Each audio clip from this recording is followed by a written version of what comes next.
Salam, hello, welcome to you all. I'm Adnan Husain, and we are live on this channel, at least on YouTube. I think maybe on Twitter. No, it looks like there might be a problem with us streaming on Twitter.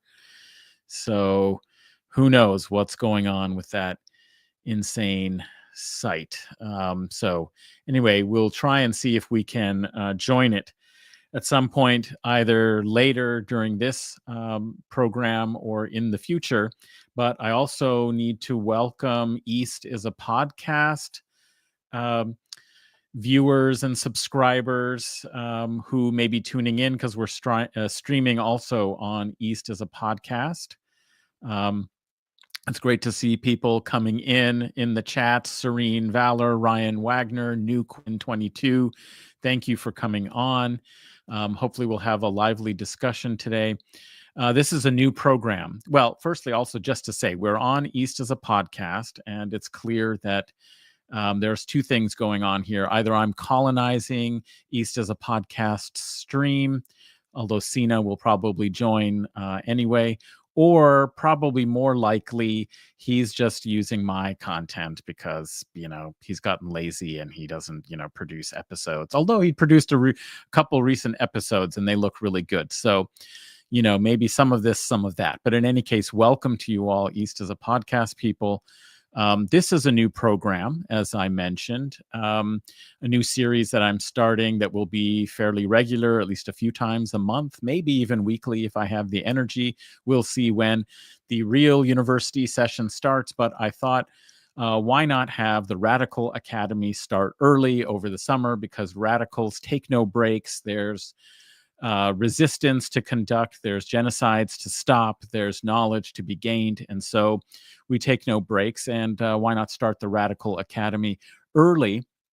So this Office Hours with Adnan Husain is a new series that I'm starting. As I said, it should be regular, and it's a chance for more informal discussion, consultation with the audience. Sometimes I will have guests. Sina Rahmani should be dropping in. I'm hoping Aaron Good will arrive at some point. That would be great as well, so that we can talk not only deep histories, which is what I'd like to talk about, but also deep politics with him. He is, of course, author of American Exception, Empire, and the Deep State. So hopefully he will come in at some point. But there's so much to talk about that I don't think we're going to be short on issues to deal with. And so I just want to, again, thank you all for joining. I see Ann Lee. I see P. Durpin. Resistance is Fertile. Everybody go check out that channel, subscribe to it, watch its videos. I was on a recent edition. Nobody Expects the Spanish Inquisition. And we talked about some of the things that I do want to talk about when it comes to deep history. What do we mean? Like, what's the deep history of the deep state? How did it develop? And I think we can look to the roots of medieval state formation to see some of the inchoate sorts of institutions, structures, and practices that are very important for the future of the surveillance oppressive state. But let me, now that Sina has joined, welcome Sina Rahmani of East as a Podcast. Welcome, Sina. Hi, everyone. I hope I look crisp. Do I look crisp? Oh, it's great. You have a very good setup now. Really? Yeah. Oh my God. It only took me 7 years to figure all this out. I'm also standing over the arm of a chair, and it's very awkward, but I can't. I'm committed to this position now, so we're just going to have to stand here with like the arm of a chair. I think everybody thinks better when they're standing, actually, I think. So, we're going to see a dramatic, quantum leap in your level of analysis, which is already so high. So it's just going to blow everybody away. Okay, so we've got people rolling in. It's great to see a bunch of familiar faces, some alumni, you might say, of previous edition of Office Hours. I should say, that, of course, I'm a professor and I hold office hours regularly for students. And the idea for this show came up when I was speaking with Sina, who is, of course, producer for this show, as well as his own and many other great podcasts like Muktasi Street and Red Nation. But I was saying I need more opportunities for engagement, for conversation and discussion. So, of course, I started the live stream struggle sessions, but I thought also just it would be great to have the opportunity to speak with listeners about what they're thinking about, do some historical analysis, and have a more informal kind of show. And where you have a chance to ask about history, about religion, about politics. And Sina said, "Oh, you mean like office hours?" And I said, "Yeah, kind of like office hours." And it reminded me that I actually got my online start during the pandemic, when the David Feldman show held these Zoom calls on Friday nights where listeners could drop in. And sometimes he would have guests and there would be discussions about what's going on and so forth. And a really wonderful sense of community built up then. And I became, from office hours, after participating in it as somebody who was attending office hours, became a guest on office hours, and then later a guest on the show. And that kind of was my start really working in the online sphere at all. And it's from there that I met Henry Hakamaki on office hours on the David Feldman kind of show, and started collaborating with him on Guerrilla History podcast. And so, as they say, the rest is history. And so here we are. We're doing office hours, my own style. And it's great to see a few alumni from those days, Andy Brown and Lee and others. Choki, great to see you. So what I thought like we should do, Sina, is maybe talk a little bit. We'll wait to talk about deep politics maybe with Aaron if he manages to make it in. But there's a lot going on right now, of course, in Palestine, in the U.S., and I think it's so, actually, maybe what we'll do is I saw the very first comment here on the stream, I think is a good actual starting point for at least the deep history part of things and how it connects to the contemporary politics. New Quinn 22 says, I've come to the conclusion that the empire centralized in the US is actually the white empire. Empires used to be dominated by religion, but today's empire seemingly cares more about racial traits, whether they are real or perceived. Okay, well, one of the things that I was going to talk about when it comes to deep histories is talking about the relationship between race and religion. And I just this morning had a conversation or correspondence with a colleague who works more in the modern kind of arena, Islamophobia studies and computer science and tech. So like the way in which, algorithms are reproducing forms of Islamophobia and other kinds of bigotry. And we, of course, know if we were talking with Aaron, we would, talk about, the surveillance and intelligence agencies and the way they're so tied into the very structure of our experience online, not only collecting the data, but even just curating the way in which, we even experience this online, because, it was developed really by people who were working in the deep state, and they've maintained those connections and links. But I was talking with him about, whether, as I said recently on Resistance is Fertile podcast discussion, that one of the ways of thinking about the long history of race is to understand that it isn't just a product of biological or scientific racism in the 19th century that is tied to white supremacy in a very biologically, racially organized way that is obviously connected deeply with the new forms of slavery that are developed in the Atlantic world with the plantation system. The Atlantic slave system is very different from other incidence of slave societies and the institution of slavery in societies that had slavery, even if it was less of an important institution for control of labor and the structure of society. Many societies have had slavery. There have been a few significant and very serious slave societies. So you could think of the Roman Empire, you can think of the plantation economies and societies of the settler colonies of the West in the Western Hemisphere. So that obviously instituted a new regime in which slavery was tied to a new conception of race. But there is a much longer history of racial thinking, of forms of difference, and something that Cedric Robinson, in a very important work that he wrote, right, where he introduced the idea of racial capitalism, is the idea that there may have been different regimes of race at different times in history. And so if you go to like the pre-modern period, it operated in a different way. And one of the basic differences was ethnicity. And I talked about how like the biggest difference wasn't an idea of Black people as a racial grouping, but Africans and skin color, facial hair, hairstyles, dress, and these kinds of things were also part of the ethnic kind of category of peoples and their forms of difference, where clothing was almost as important. You know, whether you had a beard or were clean shaven, whether you wore a certain kind of hat or had long hair cut in a certain way or style, that's how you identified who you were in the cosmopolitan world of the Mediterranean.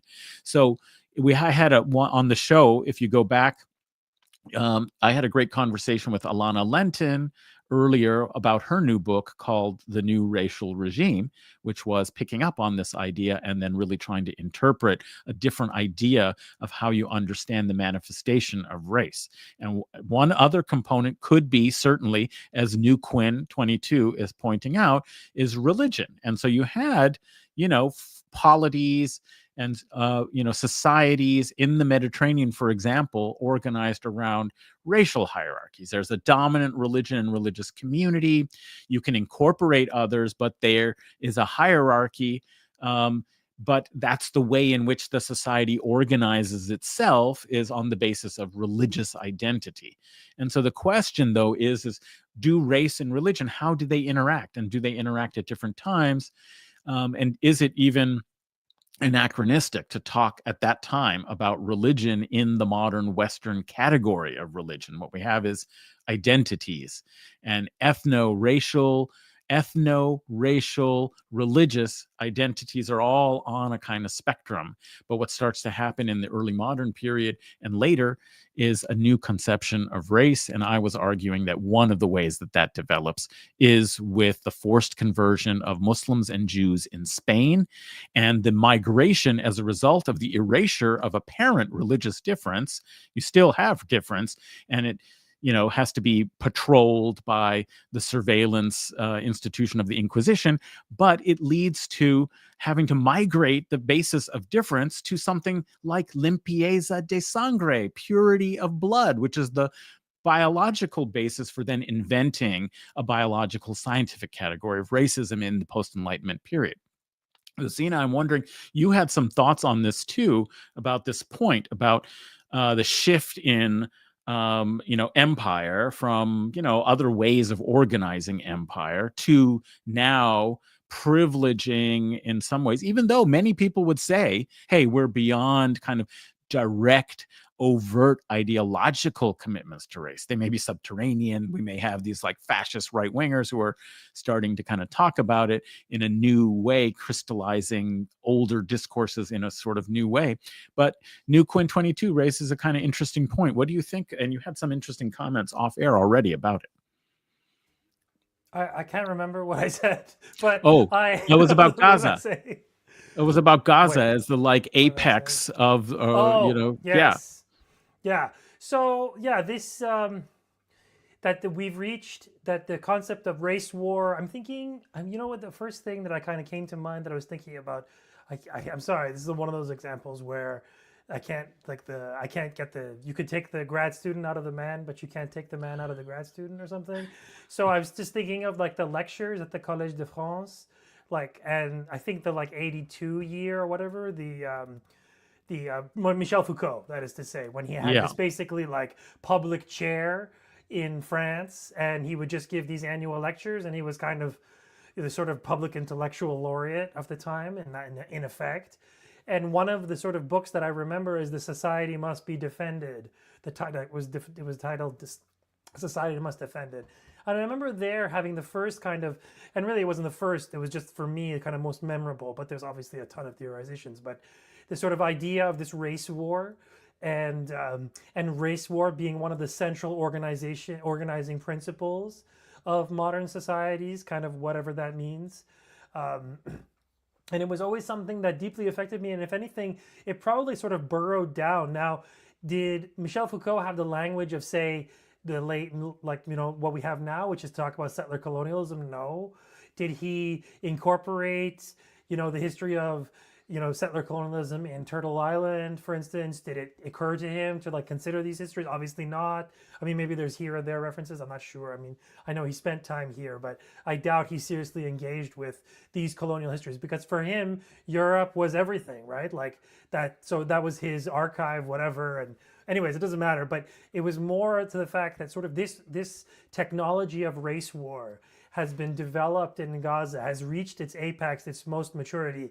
And what's interesting, at least from a technical standpoint, that they've reached a kind of apex and able to deploy every single weapon of war. So this is hybrid warfare, in effect, the perfection of hybrid warfare. When we talk about hybrid warfare too, we think of Iran, Venezuela, right? That's like the traditional kind of modes of talking about it. But really, the most hybrid warfare is what we're seeing now, which is this multi-pronged military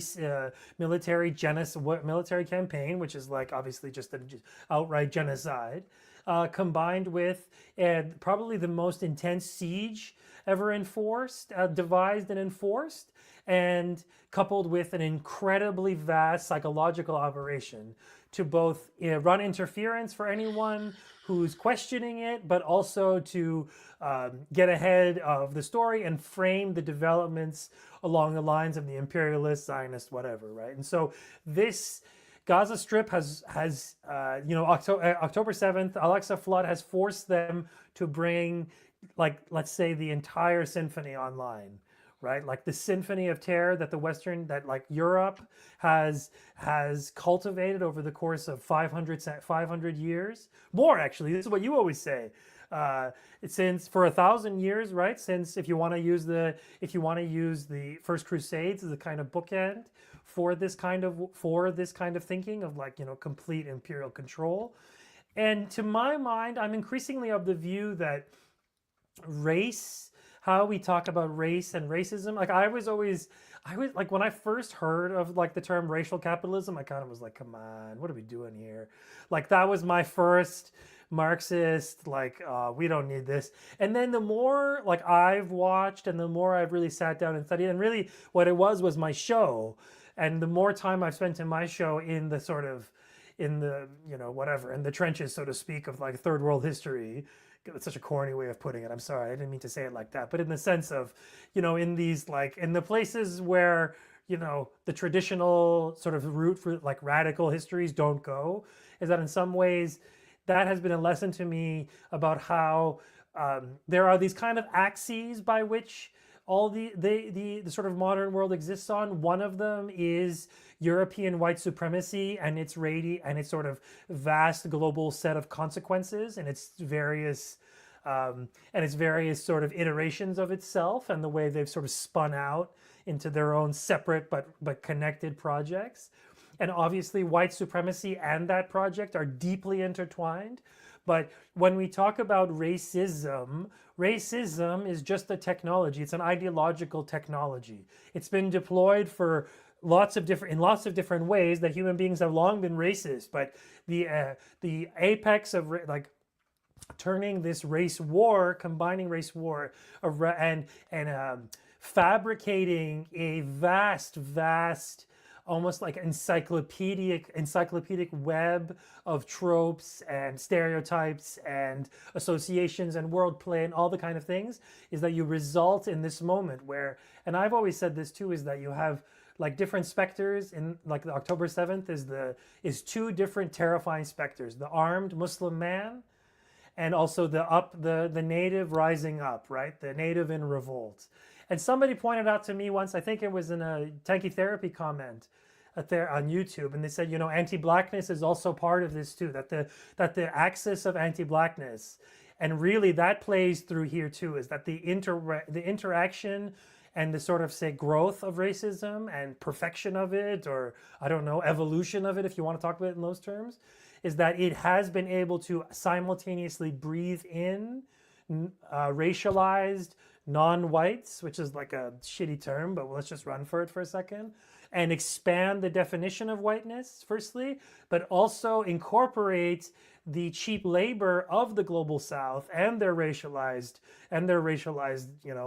whatever corpus as a worker, and incorporating their power and their energy has been one of their vast sort of achievements of this racist project. So the ability of, say, keeping India in the imperialist camp, which to this day it still is, right? That it's still in the imperialist camp, it still provides foot soldiers, both ideological and literal, to various, like that. It's an endless supply of cheap labor.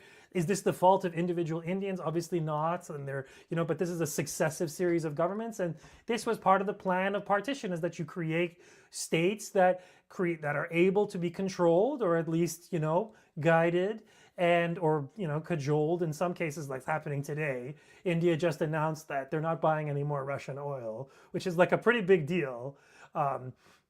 But incorporating also cheap South Asian labor into the global capitalist machine has been one of their hugest, like in terms of the profits that it's reaped. This has been, like insanely valuable. But they, alongside that need and exploitation of Indian labor and also natural resources, you also have incredible amounts of racism. So Winston Churchill, to this day, still celebrated as a leader, still liberals love him, conservatives love him. He like unites a certain class of people around the world together in celebration as a figure, as some sort of thing. But the guy was an insane genocidal racist. I mean, that's straight up in the mode of like Rhodes or Hitlerites or anything.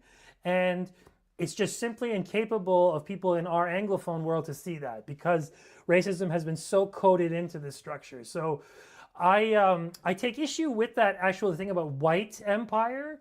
I think that white supremacy itself has evolved, and it had to the point where, let's be real, guys, one of the biggest important puzzle pieces of the white European empire is Turkey, a Muslim Sunni country. Here's Aaron. Hi, Aaron. Aaron, I was playing your role today. The role of discount Aaron, Iranian non-unionized Aaron Good. That was me. I don't know if you can even hear me. He didn't hear that. That's fine. It's because he didn't laugh. Adnan, you're muted. May not, but go ahead and finish your point. No, that's it. That was kind of it. I don't think, I think when we talk about racism, we should talk about the actual strain of it. So should we say we should say European white supremacy. We should say anti-blackness. We should say, Islamophobic, anti-Arab, that kind of, like, we should name the strain instead of talking about the ecology or whatever. If that makes sense. Yeah, I think that's true. But guess what I would say as we welcome Aaron Good, author of Dr. Aaron Good, author of American Exception, Empire, and the Deep State. Aaron, thanks for making it in.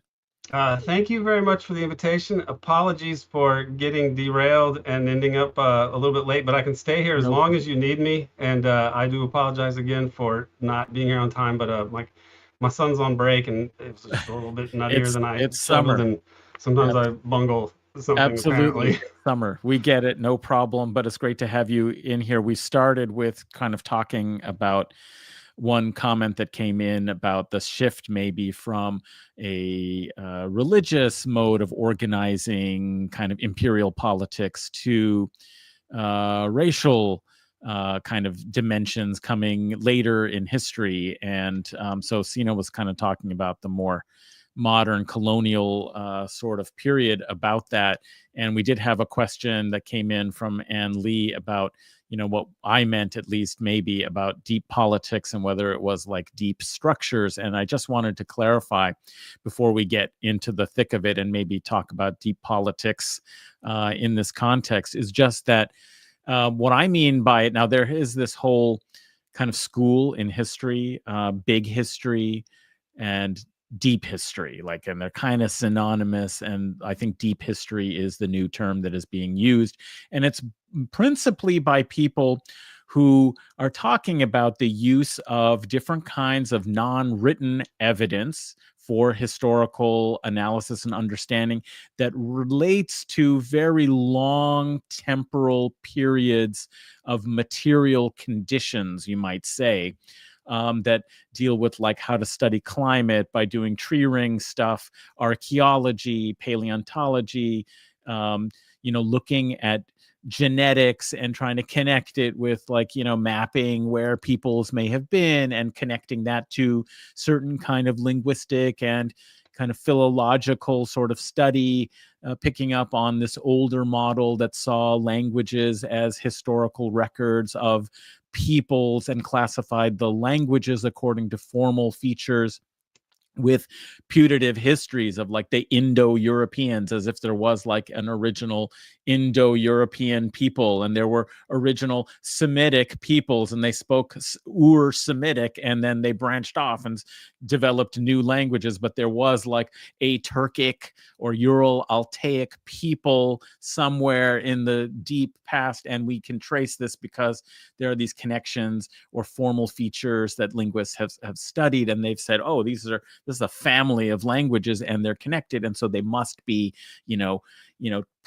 progressing through history and changing. So this kind of approach has been some of the ways in which people have talked about deep history, to do this kind of materialist, or it's not always even materialist, but they use material kind of evidence from archaeology, paleontology, geology, that to study longer sets of conditions. But then there's an overlay where some of the social sciences and human sciences and biological sciences have also been coordinated to try and talk about human development over some kind of long span. And of course, all of you who have heard of the word Anthropocene know that this is a word that came into vogue to try and explain the human impact on the climate when people started worrying about the devastating effects of, industrial, kind of change in CO2 in the atmosphere and how this was changing the climate. Well, they obviously looked at things like industrialization and coal plants and things like that. But other people said, no, this goes back even further to, mass scale agrarianate societies when you started, cultivating the land in a new way, and so on. And others have even looked at the colonial impact of, Columbus and the devastating, kind of massacres, disease and genocide, that then really affected, agriculture, and it affected the climate, so that's how most people look at it. What I'm trying to use it for is to say there are similarly deep structures, patterns, processes, and practices that are incubated in, for example, the process of state formation, like in the medieval state, both in the Middle East and in Europe. And in fact, actually, Europe, of course, was much later in developing at this stage, state bureaucracies and structures. This is something that really was more well-developed and advanced in the Eastern Mediterranean, in the Near East, right? The first laws, as you know, the first kind of alphabet and writing, were developed in the Near East. And that was connected also perhaps to larger scale political organization and structures. And so you have the emergence and rise of a political class. It's in fact actually something that I discussed with, at least briefly, last time I was on Aaron's podcast, which is about the way in which medieval rulers also had to struggle with the question of how do you control populations when you didn't at that time period have the mass surveillance technologies that make it much easier to use kind of these techniques and big data and so on. So what did they say? They said, well, you got to cultivate Sufis and merchants, that is wandering dervishes and merchants, people who have a reason to travel and go through society and be in the marketplace, that don't raise suspicion, but that they can be cultivated to tell you, what are people saying about the ruler? Are they happy? Do they feel contented? Are they grumbling about their condition?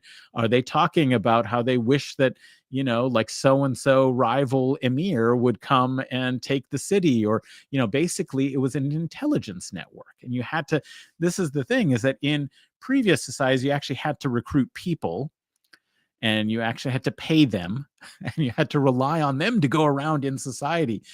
So we have advice to the ruler, like Nizam al-Mulk writes this Nasihatul Mulk, or Siyar al-Mulk, a Persian bureaucrat from the 11th century, writes a book of advice to a young Seljuk Sultan who has come to the throne at age like 15, I think he is, and this Grand Vizier Nizam al-Mulk, who has advised his father and his uncle and others as rulers, as sultans, is trying to give his advice. And it's in this kind of form of the Mirrors for Princes, which is a whole genre that, like, you could say Machiavelli comes out of it, right? The Prince is kind of a version of this Mirrors for Princes advice literature, a manual on how to be a wise ruler. Sometimes they're concerned to be a just ruler, but not always.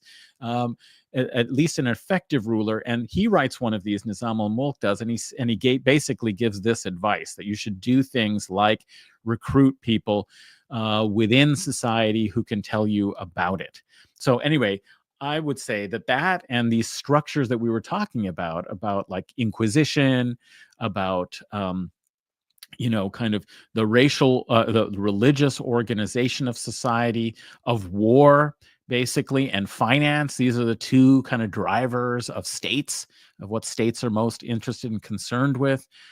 They have their genealogy and their deep history, and produced, at least the way they developed in the West, in Latin Christendom, have a long history that I would say you can't ignore, and you can't really understand contemporary states and state formation without seeing that there was always a kind of interest in Islamophobia. Why? Because the Crusades were the only kind of war that you actually had a certain kind of sanction for, in which you could develop new reasons for taxes, for new taxes. Nobody could get taxes out of the nobility, because they're not a tax-paying, subject population. They're part of the military governing elite, but it's very unhelpful if you're a king and a sovereign, to have only to be primus inter pares, first among equals, and have this aristocratic class that has their own aspirations and rights and so on. What you really want from them is not their military service in like a modern developing centralized state. You want to be able to pay mercenaries, i.e. a standing army. And where do you get the money? You need to be able to tax people. And it's the people who have the money in that society and feudal society are the people who control the land, and they're a military class. So what can you do? Well, the Crusade gives the kings of France and England the first opportunity in the history of the Latin West to be able to put in place an income tax. And it was called, for the Third Crusade, the Saladin tithe. That's right, Salah ad-Din. Normally, the Catholic Church would get its tithe. They're the only ones who could tax, because you need to pay for salvation and to support the church. But your secular ruler, they can't really ask you for money, to their noble elites. The Crusade gave the opportunity, particularly to the Third Crusade.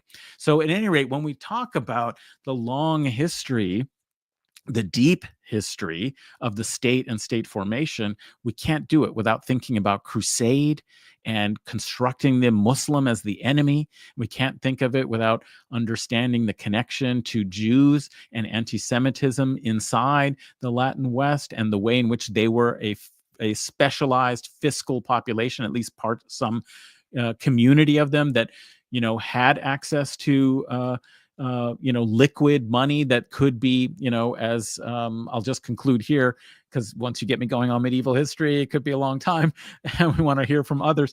But is just that, as Charles Anjou did, is he liquidated the Jews of Dijon, for example. Said they're a danger to the community. He expropriated their wealth and expelled them from his domain, from his lands. And then he charged the people of Dijon for the service that he had provided as a Christian ruler, protecting them from the inimical influence of these terrible Jews in their midst. Okay, so this is what starts to happen. And that's how the logic of the state and forms of governance depended so much on war and fighting the Saracen Muslim enemy and trying to exploit, religious minorities and vulnerable populations who had been forced into being in a position outside of the normal feudal land tenure arrangements as merchants and money lenders who had liquid wealth that could be expropriated at will by these, kind of grasping kings who are attempting to finance their military ventures and pay for a new bureaucratic class to centralize and keep records and ensure that the state would have greater authority in prosecuting and promulgating law over an aristocratic elite. Okay, so that's what I mean by deep histories. And so I guess I want to ask, Aaron, how does he see, some of these things flowing into the deep politics of the modern deep state that he has studied so much, and its connection, especially since there was a great question from Serene Valor quite a bit ago. Could we talk a bit about how deep history is related to colonial history, especially as related to what's happening today? So, that might be a good jumping off point. Yes, well, I'm fascinated that you would use the term deep history, because I actually hadn't heard it used by academics so much in my experience, but I used it myself. I believe I used some of it in my book, in my dissertation, and then I've heard Peter talk about it in a similar way. And for my purposes, what I was talking about is deep historiography, meaning a way to approach and a methodology to approach studying the history of the U.S. empire with the idea in mind that a lot of the determinants of policy and of the actions of historical actors are not going to be spoken about candidly or even written up accurately in documents, that people will arrive at decisions and not be honest about how they arrived at the decisions, or in an even more obscure way, because of the sort of imperatives of being a supposedly liberal democratic, lawful political entity. The U.S. had to, because being a liberal, lawful political entity was completely incompatible with its designs for global domination, they had to begin to have a whole other layer of deep political intrigue and action, specifically in the form of like covert operations and such, which are essentially, this is conspiratorial statecraft that gets institutionalized and given the blessing of the Almighty, the sovereign entities, such as it is, to commit crimes in the name of the state, and then not just commit them and say we committed these crimes because we're in charge, we are the sovereign, but to say we didn't even commit them. It was a communist that shot this person, and to have whole contrived operations with cover stories and documents and withholding documents that would, expose to the public what happened. It's a total different way of politics, which is sort of what Peter got into when he talked about deep politics. For him, deep politics was all of those political practices and arrangements and institutions that are suppressed rather than acknowledged in mainstream discussion. And so for me, the way I think of deep history in the era that I cover, which is, the U.S. global empire in the 20th, that begins with World War II, but really you need to understand what happened before that as well, is to apply that deep political idea to history and understand that, well, politics of the day is the political, things that are happening at a moment and what political actors are doing. But when you speak of those things looking backwards, then you're talking about history. So history is just the politics looked at from a distant vantage point. So this is important to understand, that all civilizations are based on kind of, to varying degrees, are based on things that are we could call deep history, things that are not spoken about as they really are. So you would, if you were it's funny because I was having a conversation with Patrick Lawrence, the journalist and commentator, a great essayist, today, and we were talking about the need to. I mentioned that the Incans would have female infanticide, right? This is how they dealt with the sort of material limitations of their own environment and not exceeding them. They found a way to stabilize the population, which involved female infanticide, which today we think of as being horrible because it is kind of a horrible thing. But civilization has always involved sort of horrible, dehumanizing practices to make sure that the operation keeps going, right? So the Aztecs didn't have female infanticide, as I understand it. They just had these pitched battles and human sacrifices and such. So it's not like it's that much better. And human sacrifices exist in all these places, and they seem to have a function of, in terms of a political function and perhaps an ecological function, but they're never explained that way. They're never said, we're going to sacrifice this because this person, because then you will fear the state and understand that it's this omnipotent thing and that'll allow us to stay on top. They never say that, of course.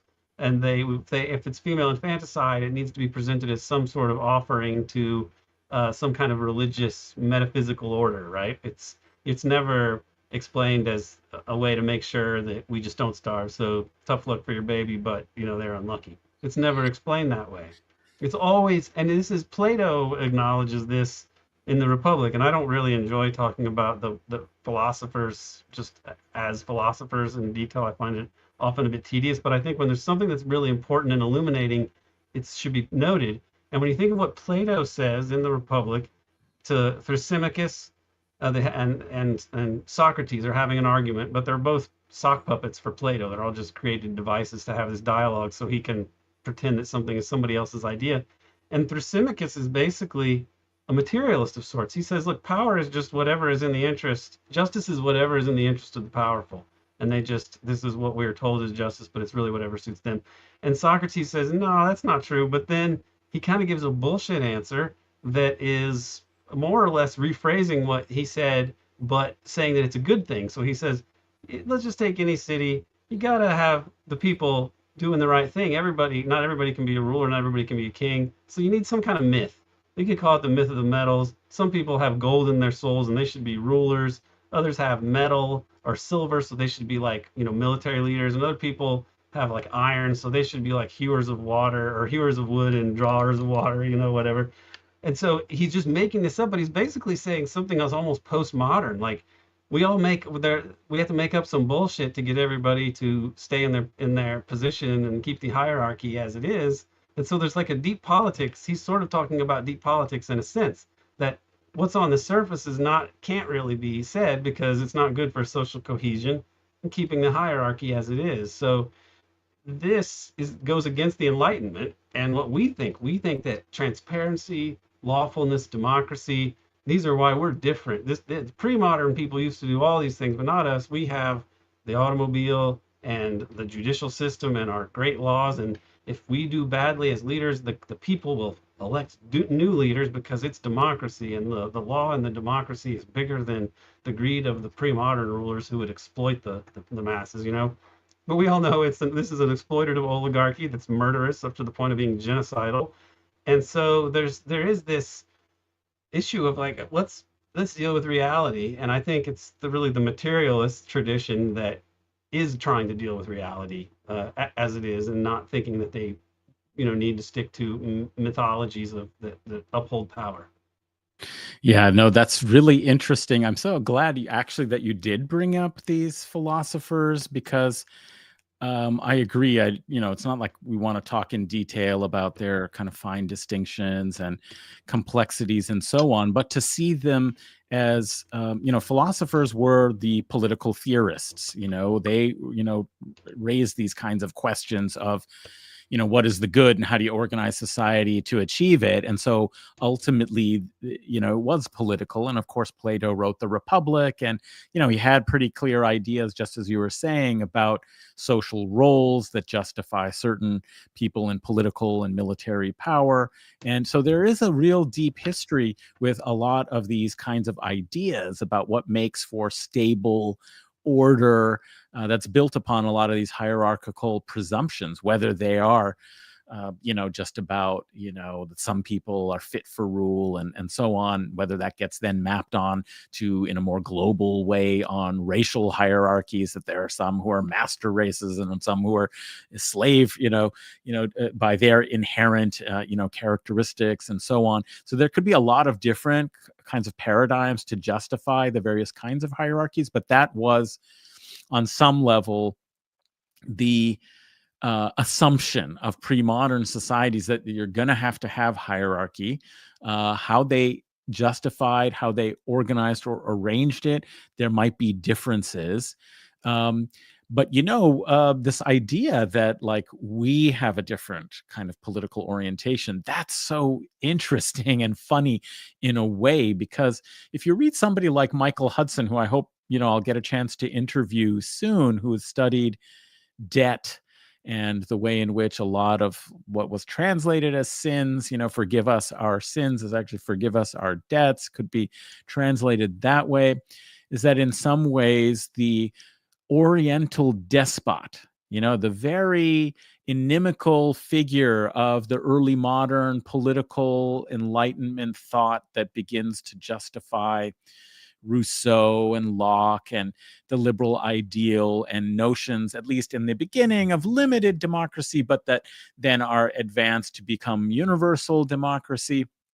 They're, kind of rogue figure, the person that they had to organize their conceptions for justifying rule and rulership against, was the Oriental despot. And you needed, however, the Oriental despot was the force that was seen as the, in a kind of Eastern and pre-modern kind of ethic of how the social order worked, was the idea of the circle of equity or the circle of justice, right? Which is that some people are ruling, but they're tasked with this position of being outside the system of productive labor by the peasants, and the priestly class that prays, and takes a certain surplus. And they stand over this military that guards and protects. So the other metaphor was like the walled garden, right? And they are the king, and the state apparatus is the kind of wall that protects the productive agriculture so that it can continue, and it redistributes this wealth, right? And it's like it takes some for its purposes, but it's meant to be a circle of equity, and it's meant to provide a certain kind of justice. And so this, what we would call authoritarian power, and the Oriental despot, was designed to be the only force that could step outside of the system in which people who had more land and start to amass, they might like make loans and now have power over others economically and politically and subordinate them. And in the pre-modern world, you could be forced into something called debt slavery, where you actually lost your freedom because you had to pay off the debt. And so they were the only ones who every once in a while could restore some sort of balance to the agricultural economy, and cancel the debts. Yeah. And if they didn't, it would damage them militarily, because you couldn't have a population that would defend the civilization if everyone was in debt peonage, and they, it wasn't morality that motivated them to do this. No, that's right. I mean, it was like an imbalance in the economy and a structural problem that, like, you wouldn't be able to recruit for the military. That's exactly right. You couldn't recruit for the military. if you didn't have a sort of free peasantry that was able to spend some time of its surplus and contribute to the collective defense, right? There are certain collective components. This is where the state comes out of, is how do you organize the collective needs by mobilizing some of the surplus for collective projects like infrastructure that's needed for everybody, like maintaining in the Near East the earthworks for making sure that the precious and rare or precious resource of water can be distributed in a fair and equitable way to maximize productivity of the land on the largest kind of scale possible. Well, that requires something beyond the individual property rights, right? Like you cannot build a system like that if it's all totally based on individual property. You can't build a system that's going to work if it's also only on slavery and subordination. Like, you don't have a military class to defend, as well. So I think you're exactly right. So what it required was somebody occasionally to say, things have gotten out of whack, we're going to cancel the debts, and of course, who hates that?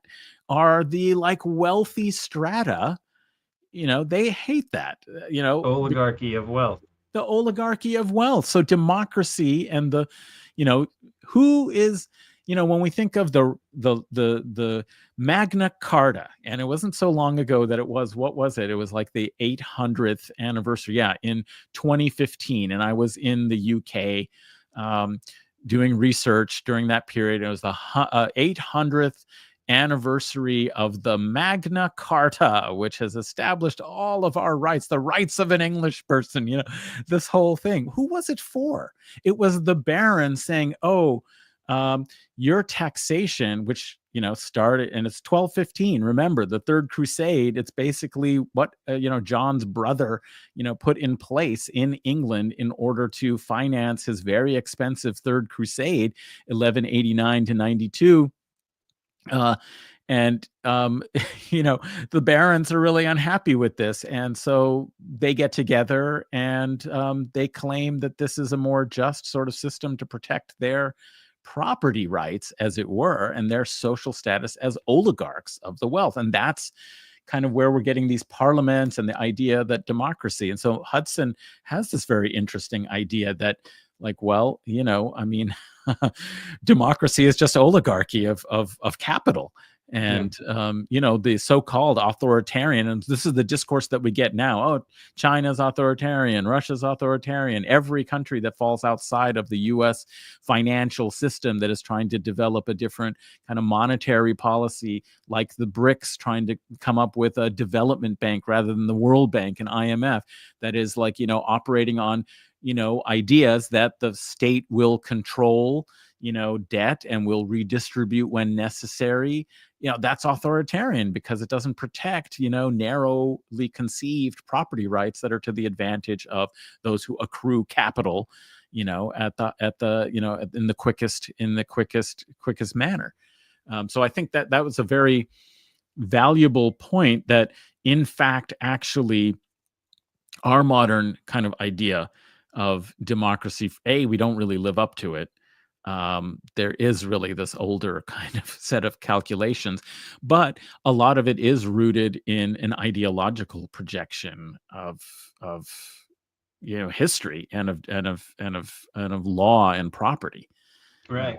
And there's commonalities here, and you would know much more about the political economy of even though if you focus more on the Middle East and such, and Central Asia, in the medieval era and so on, you probably have a better understanding of the Crusades. But I think of it as, in part, you have a stable political order, and the thing that could destabilize it is peace, in a sense, because there's so much competition over scarce resources that you could have this population that it would be destabilizing if they are not put to some sort of purpose, and it could potentially damage power arrangements in these different areas and in these different political entities. And if you look, so you can think of this as a way to manage that aspect of the population through warfare and you expending resources and human lives. But ultimately, even if they don't win the Crusades, it could have served useful functions for the rulers in a sense, because it's a military force that might get expended fighting in the Holy Land, but it's a military force that that potentially could be redirected elsewhere if it weren't sent there. And you think about these other circumstances where civilizations are at war for a while, and then and for a long period of time, and then afterwards they are typically imperialistic even once they've consolidated power. So if you think of the Warring States era in Japan, you have this, many decades of brutal, vicious warfare between feudal lords in Japan, the daimyo, fighting each other. There's an emperor who's supposedly sovereign there, but he's really a figurehead, and the power is in these daimyos, these regional leaders, and they're fighting and killing each other and killing whole families of their enemies and doing all sorts of things, Game of Thrones style. And when they are able to essentially consolidate finally, this person Hideyoshi, the other guy kind of dies before it's really fully done, Oda Nobunaga, right? But the guy who succeeds him, Hideyoshi, the first thing he does once he basically has hegemony over Japan and is the shogun, or officially or not, is he invades Korea, right? He launches this expedition to Korea. It ends up being a disaster, but it's like he needed the machinery of war that had been built up and had sort of underpinned the power of the people in power in Japan, had nowhere to go. So they do this stupid invasion of Korea, which ends up being a disaster, but could have potentially actually held the country together in some ways, and allowed for the next person to come along, the Tokugawa family, right? And then they ruled for a couple hundred years. But the expeditions to Korea, for all we know, they could have had an important stabilizing role for Japan, so that that political system could be stable after the fact. Or look at the US and how you have, or take the first case, what destabilizes England essentially and requires, essentially compels Western imperialism, first to Ireland, but then to the North America, is capitalism and the enclosure, and how that creates this surplus population in a sense, and a need to expand elsewhere to maintain this new sort of class structure of capitalists who are existing with the old aristocracy as well. And so they go west, they go across, first not that far overseas to Ireland, but then over to North America. And then, of course, we know what happens. You have Manifest Destiny, the genocide of the Indians, all of these brutal things. But once they get to the Pacific Ocean, there were people who wanted to at that point say, okay, we can actually start working on some domestic consumption, sort of stabilizing this economy. We have all the resources we need. We don't want to be a European imperialist power. But those people lose, because to do that, to actually stop being an imperialist power and stop projecting, manpower and capital in these sort of, and military power, which is just another manifestation of, productive power, material power. If you stop doing that, I think that their calculation was, this kind of leads to something closer to socialism. I mean, whether this was starting to be talked about because it's the late 1800s, so this wasn't, right. This was a real threat. And their way of dealing with it was, Spanish-American War, banana wars in the 20th century, invasions of Haiti, Boxer Rebellion. They join in there with the Brits and the French had this tradition of already screwing over China with the two opium wars and everything. And then the U.S. and Germany get in the act with the Boxer Rebellion, and along with Britain and France and so on. And they can't stop being imperialists, because if you stop, then you just have to come up with some sensible way of running the area that you control. It doesn't matter if it has enough resources for everybody to live. That's never the issue in the U.S. really. We had all the resources to solve, homelessness, poverty, lack of education. You had Henry Wallace pointing out in the 30s, like, there's no reason for this to be the case in America. We have all of the technology to end hunger and poverty in America already, this miraculous 1940s technology, and we could do it if we just organize things better. And he was right, but they don't want that. They don't want that. It's a series of choices. I mean, it leads to a question that Serena Valor posed here. Why do they hate communism and socialism so much? They even define it incorrectly. Of course, they define it incorrectly. Yeah, well, if they defined it correctly, we'd all want it, I mean, but I mean, that sort of gets to the point that the system has been predicated on a certain kind of form of development, form of economic, exploitation, and the social hierarchy, in empire, in imperial structures. And those are interests that are deeply embedded. They don't just decide to disappear, So, as you're pointing out, they seek solutions. And some of those solutions, of course, is expansion, making war, sowing chaos elsewhere in the world. It does many things. It allows you to take the surplus and kind of put it into some other, kind of destructive purposes that themselves can reset to increase, production again. With reconstruction, and we see this, like, everybody's slobbering over the so-called day after in Gaza. We're talking about a tiny area, a small, group of people, but they still decide, okay, there are billions to be made here. And so that's what they're all thinking about, is reconstruction afterwards, and who's going to get all these contracts and so on. And there's just this pesky problem that, we've got an armed resistant population that refuses to capitulate and continues resistance. So if we can, defeat them, then we can have these plans. But even better yet, since it's obvious that we can't actually defeat them, the cost is really high to do so. So let's now invent, a revival of the Oslo two-state peace process. We could talk a lot about that, and I've got a lot of links and things because that's been in the news recently with the New York Declaration, the French kind of proposal for recognition of a Palestinian, a demilitarized, or as Mark Carney would call it, a Zionist Palestinian state. I mean, he actually said that, and he said that more than once, which means that it's not just a kind of like, odd calque of a non career politician trying to explain foreign policy, and does so in a kind of ham-fisted sort of way. No, this is like the conception behind it is that there should be a Zionist Palestinian state, i.e. What does he mean by that? Is he meaning that a Palestinian state that accepts the existence of the Zionist entity next door?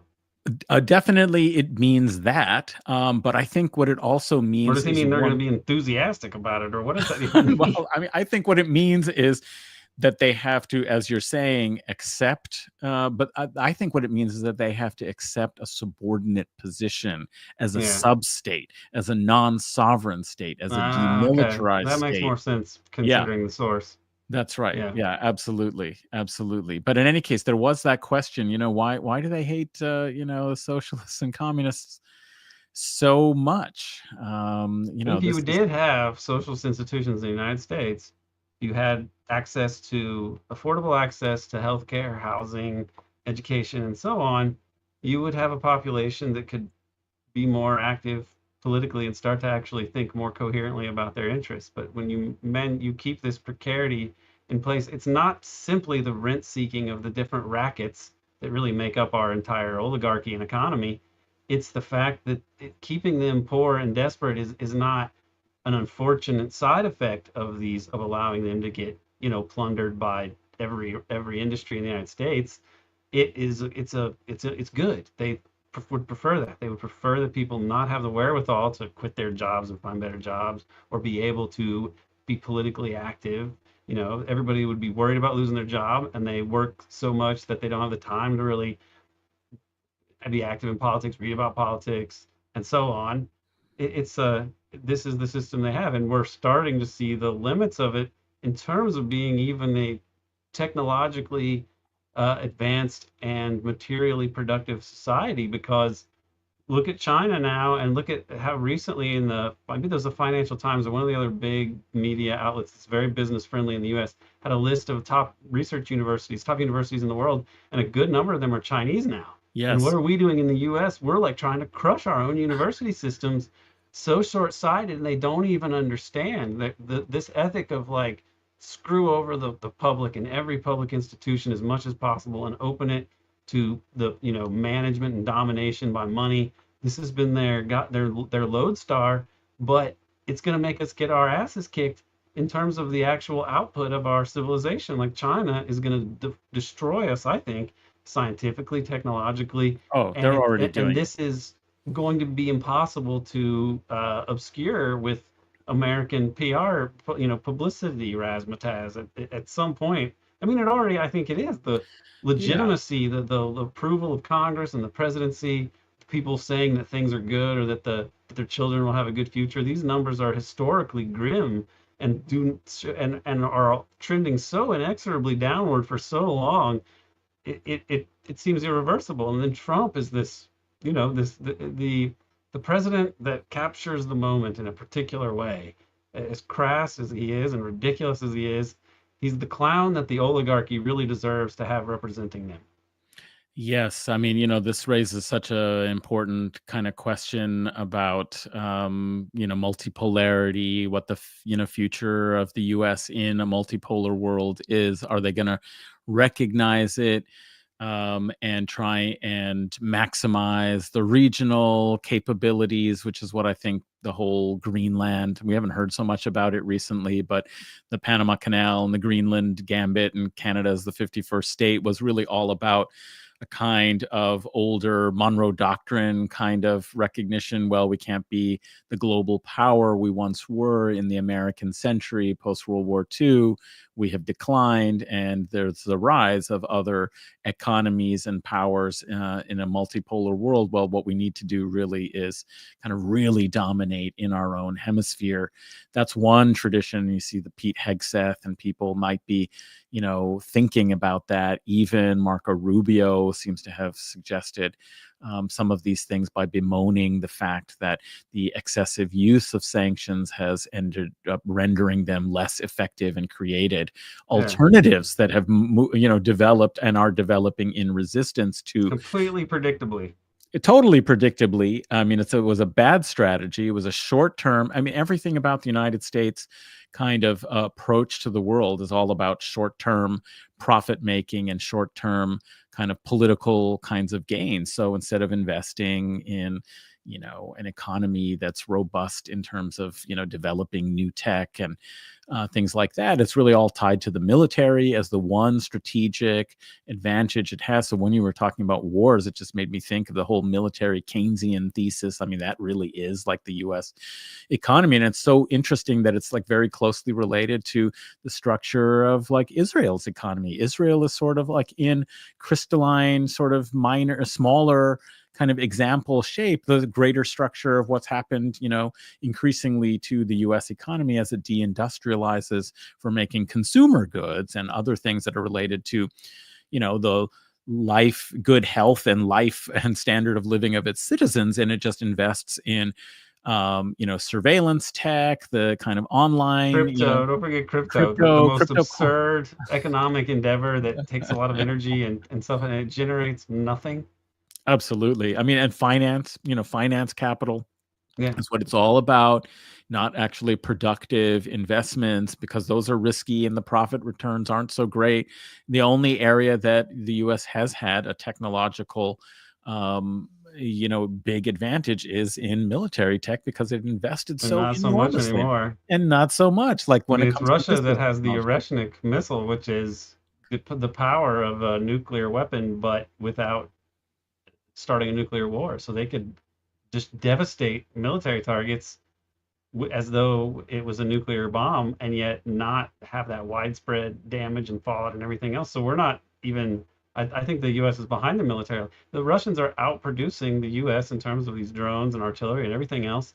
And part of the reason has to be they nationalize their weapons companies are nationalized. So I don't. It's Russia's not a communist state, but it's a sort of nationalist hybrid regime that they have. And if something the dictates of the imperatives of protecting the state are such that they're not going to allow themselves to have a military industrial complex where people are profiteering on the production of weapons, because they need to actually defend Mother Russia, because it's been invaded by these crazy Nazis and Nazi 2.0 and everything else. I mean, NATO is quite Nazified from its origins. If you go back and look at it, to them, it's all the same fight, I have to believe. And you hear things to that effect when they talk about it. And this is, but because Russia, with its nationalized weapons manufacturers. The U.S., of course, you have the profiteering of Boeing, Lockheed, General Dynamics, all these companies. But also, if they hire any workers, they have to pay the work. It's expensive because they have to pay for the workers to be able to pay the health insurance mafia, to be able to pay the real estate mafia when they want housing. And so prices are so inflated and ridiculous because that mafia has to get its pound of flesh as well. If they go to get an education, if they need an education, then they're going to be paying off these ridiculous loans because these are kind of racketeering institutions as well. It's just a series of essentially rackets organized almost on monopoly lines. But what's really the difference between a mafia racket and monopoly capitalism? They're two sides of the same coin. Well, it is what some of those really good economists, maybe they might approach it and talk about it in slightly different ways. Whether it's Michael Hudson or Yanis Varoufakis, are basically saying the economy has been transformed. If this is a recent phenomenon, it may be a much older phenomenon since the earlier part of the 20th century, perhaps even, but where finance capitalism is really, what has kind of come to predominate, and also rents, so rents, which, the rentier kind of structure, which was originally, as Michael Hudson is fond of saying, is, classical political economy saw, the rentier class as an unproductive class that had to be basically liquidated for, capital to be released for productive investment in industrial development and making things, and not you had to get people who had land rents. And of course, what's happened is that there's forms of property, whether it's intellectual property, whether it's control of platforms and so forth, where there's a rent taking class that is so huge, like really the only place. And we know that the military industrial complex is so incredibly wasteful as well. So even though so much money has been invested, one of the reasons why it's we're seeing that we're being outstripped, that the United States is being outstripped in certain areas of military technology, is partly because that's a very corrupt and unproductive and inefficient. It's just because so much money, 10 times anybody else. Of course, you're still going to have certain kinds of advantages, but effective investment and development in missile technologies and drone things, all of this is of course very possible. I note Marianne Cummings, who is a nuclear physicist, says basic research in physics set to be cut by 25% in the 2026 budget. And you were pointing out, Aaron, that under Trump, and you could say that the hollowing out through the neoliberalization of the academy over the last 30 years or so was doing a number on American and North American and Western higher education, but especially in the United States. But under Trump, there's been now this political kind of vengeance being taken, which has been an aspiration of the right wing since the culture war of the loss of the culture wars of the 60s. They've been working to try and take back these institutions, whether it's the culture industry, universities. And the universities were almost the last bastion in some ways, according to them, although anybody who's actually worked in a university or spent a lot of time knows that most of the university is still pretty conservative and pretty tied to like state priorities and so on. There might be a few disciplines. Poli-sci and economics are such travesties. Yeah.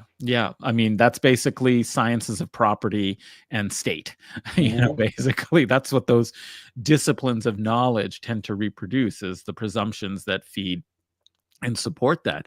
Of course, there's a Judith Butler here and other kind of. But that's fine. Judith Butler's fine because she's already talking about liberation through kind of individual epistemologies that will be more just and better. But this individualism is almost like the flip side of the individualism of the oligarchs, in my opinion. It's kind of created a left that's I completely alienating, agree. has no chance of creating the solidarity that is desperately needed to overcome a lawless, imperialist, vicious, covertly fascist regime, essentially. Well, I mean, this is exactly, I think the point is that the right wing fulminates about people like that, Yeah. but people who are really interested in governance and in the status quo are not, perturbed by, having a few people like that. I'm very much looking forward to Gabriel Rockwell's forthcoming book studying basically post-structuralism and basically an intellectual history of like Western theory Yeah. from the materialist perspective that looks at everything from its service ultimately to the status quo of capital in undermining ideas of solidarity, of social truth, objective Yeah. social relations, but even more so up your alley is the financing and promoting of certain kinds of French theorists, cultural figures, and so on. We know about the Congress of, what is it, cultural freedom, or, Yeah. basically, somebody like Wright. Decides he's not going to be a communist anymore, and suddenly he's promoted and sent around the world. And where does he go? He goes to the Bandung conference and writes this kind of like ridiculous the color curtain. He talks about the color curtain because like there was the Iron Curtain, and now the third world might be organizing and they're going to create the color curtain. And so he writes this like really ridiculous sort of account, and you have stuff like that happening. And Gabriel's study, I think, is going to put a lot of this together with some new research and new analysis. I think that's going to be very interesting. But my point was just that the right wing saw it as an institution that had somehow evaded their complete and total control. And now they're using Trump as a bludgeon and a hammer, and this whole kind of instrumentalizing and weaponizing of anti-Semitism as a way to accomplish a task that has been an aspiration for a long time, right? And just in the process of doing it, really destroying one of the few things that the United States still had, as a major, if you want to talk about a sector or an industry. I mean, higher education, let's say 15, 20 years ago, was still a U.S. comparative advantage that people wanted to come and study in the United States. And it was, it had great institutions. But now, with those neoliberal policies and the final blow being given, I think we're going to see that those Chinese institutions and other global sites for production of knowledge are going to emerge and rise. And it really reminds me that point that Marianne was making about basic research and all of that. I was talking with my board of trustees, okay? Like they had this like forum where you could go and talk with them. And they had brought this speaker who was basically, an advisor, gives consultant. This is what universities are doing now too, is they're hiring consultants to figure out how they can be more efficient, get more public money, win more grants, blah, blah, all this kind of stuff. And his advice was, and this is in Canada, okay? So we've had the Huawei situation, right, with the Chinese executive, right? So he said, if you want to get into STEM and really, and of course that's what he's saying you have to do, because who needs the humanities and the social sciences? If you want to do STEM seriously, you're going to have to find a way to get China off your campus. I was like, what the hell are you talking about? Get China off. You need to get China in, like because in fact, they're actually ahead. Like there was the strategic research think tank that does a kind of technologies, important technology, strategic technologies tracker. And it does this report every year for the last 4 or 5 years. And they did some analysis, historical analysis too. And like in the 1970s, the US would have been absolutely dominant in like the 40 main technologies. It was like 38 out of 40. And maybe then you had Germany, it was like the only other place that had anything remotely like it. Now, of the 63 that they're tracking, and everything from AI to, green technology to, a satellite, everything. Now, 56 out of 61, China is the world leader, So I quoted this to him and I said, if we want to like, we should be pulling away from the US orbit, and we should be, like having partnerships with Chinese universities. It's the only way to like do anything. So at any rate, they all laughed at me, that, oh, that's totally ridiculous. Of Yeah, course we that wouldn't do makes that. sense that they would laugh because the West is just not able to. Its whiteness of the bigger sense. I'm not interested in like the HR department sort of version of like checking your whiteness privilege or something. I mean more this like kind of blind or internalized belief that the West and this project of the West, and it cannot be. It's always going to be on top. And even if you point out, well, the only things we really seem to have an advantage in are we probably have the best, most lucrative sports betting now. Yeah, That we have the best and most advanced, cryptocurrency, networks, and we have the most exotic, inscrutable, opaque, unknowable financial instruments that the world has ever seen. And that's what when they say STEM, we're going to take our smartest people and they're going to realize their best opportunities in the United States to become very wealthy are to work in these technologies that are they're not just useless, they're actually harmful to society. Like the people that made all these derivatives that nobody understood and that wrecked the economy.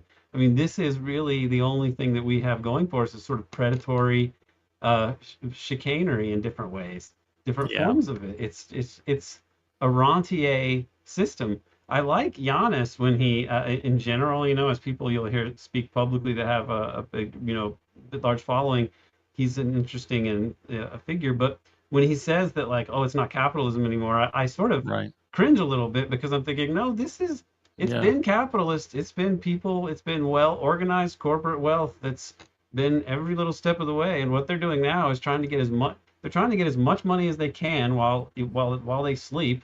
That they just keep making money hand over fist even in their sleep. That's what capitalists and monopolists have always done. This is just evolved to a more absurd and technologically advanced way. It's capitalism, and this is how it's been. There's no it's almost like he has a weird libertarian streak where he's wanting to say like there is some other great capitalism out there, and I don't I think it's always been vicious and imperialist and so on. And it's the times that it was more productive were kind of adaptations to certain circumstances. And it's not a coincidence that the time that the US had the most enlightened political leadership, on the surface, was at the same time they were incubating and planning this imperial monster during World War, mhm, the New Deal era. It was right, under Roosevelt that the Council on Foreign Relations, which is just Wall Street, formulated the plans for entering World War II and then ending it with the US as the hegemon of global capitalism. right. So it wasn't that, oh, somehow there was this coup and these anti-capitalist people took over. Like, this was always the same class with the same basic interests in just observing and reproducing, maintaining, extending their hegemony over society, and then international society and international politics and the international and domestic political economy. It's a very straight line, by and large. Yeah, I mean, I think that's an interesting issue and an interesting point. I wonder, I would love to ask him, I mean, about that. And I think if I can imagine from reading his work and analysis I've seen of how he presents the problem, is recognizing that the gap between at least how they used to say that it's supposed to work and how it actually is working is so large, and that there aren't really any markets, like when you think of the platforms and the rents that, are taken, and the way in which, this, I mean, I don't know what to make of this idea of cloud capital, because I do think there is something. I see it more in terms of deep politics and the deep state, than I do. I know, of course, it's monetized, and that we've turned into, producers of knowledge about how to exploit us in this kind of, way, which is a little bit, different. But I see it much more as the kind of political, purposes for surveillance in a kind of, government, kind of, mode of enhanced control. But I guess what's the difference really between it being Right. done by the state or by the corporation? I mean, The panopticon was designed a long time, conceived a long time ago by a yeah, sort of, Jeremy Bentham and capitalist, people. Yeah, brain for hire. right, right, right. The panopticon being, in fact, actually, I live like just a few kilometers or miles for people in the States away from one of the is a prison built in the 1840s, and it's one of the kind of few really still existing, and in fact it was in use just a decade ago, until about a decade ago, old style panopticon prison built on the model of Jeremy Bentham, with the like central watchtower and like everybody's cells around this kind of central courtyard that could all be monitored. And so it's a very old idea. But And yeah, this, so it shows this aspect of what's going on now. It should be so disturbing and infuriating to people. The fact that these oligarchs and their various, legmen and frontmen are so enamored of AI. And you're mm, thinking, they're like, oh, it's going to solve these problems. But you're stopping to think about, well, what the problems of the US are pretty material, and they're related to economic security. And people have a difficult time affording housing, food, healthcare, education, and so on. Are these the problems AI is going to solve? No. AI is going to solve problems of the oligarchy, their ability to surveil us, the ability to replace labor that might be, not as convenient to use. And pretty much the applications that we can see that they would be interested in are all kind of fascistic and or related to just exploiting the population and managing it better, and not allowing and denying the sort of agency and productive capacity even of their fellow humans. And this, they're so excited about. But that's like, these, there are problems that the population would like you to solve that you have no interest in solving whatsoever. Instead, you're trying to pitch this as like, oh, this will solve all these problems, but we know what problems they want to solve, and they aren't our problems. They're their problems, that someday that you might have something resembling democracy and or socialism, and that the world might not be organized as a series of rackets that exist to make them richer. That horrifies them, and they're hoping the computers will save them. yeah, yeah, they are. I mean, I think we had a comment. I'm forgetting who. Oh, Carpe Diem. I do believe AI has more applications than tulips. Okay, so in terms of previous eras of like Financial bubble, speculation. yeah, bubble capitalism, yeah, it may indeed, but I think it's still, there are a lot of questions certainly around it, and of course, like so much of the way the United States seems to develop technologies through largesse from the state Oh yeah, investment. that's the kicker there. That it's Yeah, always, it's the, for all the having rugged their individualism, it's DARPA and so on. that's right. And also then like those giveaway, how many hundreds of billions was it that they gave away to the Meta AI and all that? They had that announcement very early on. It was so funny because this is months ago now, but it was very early in the Trump administration.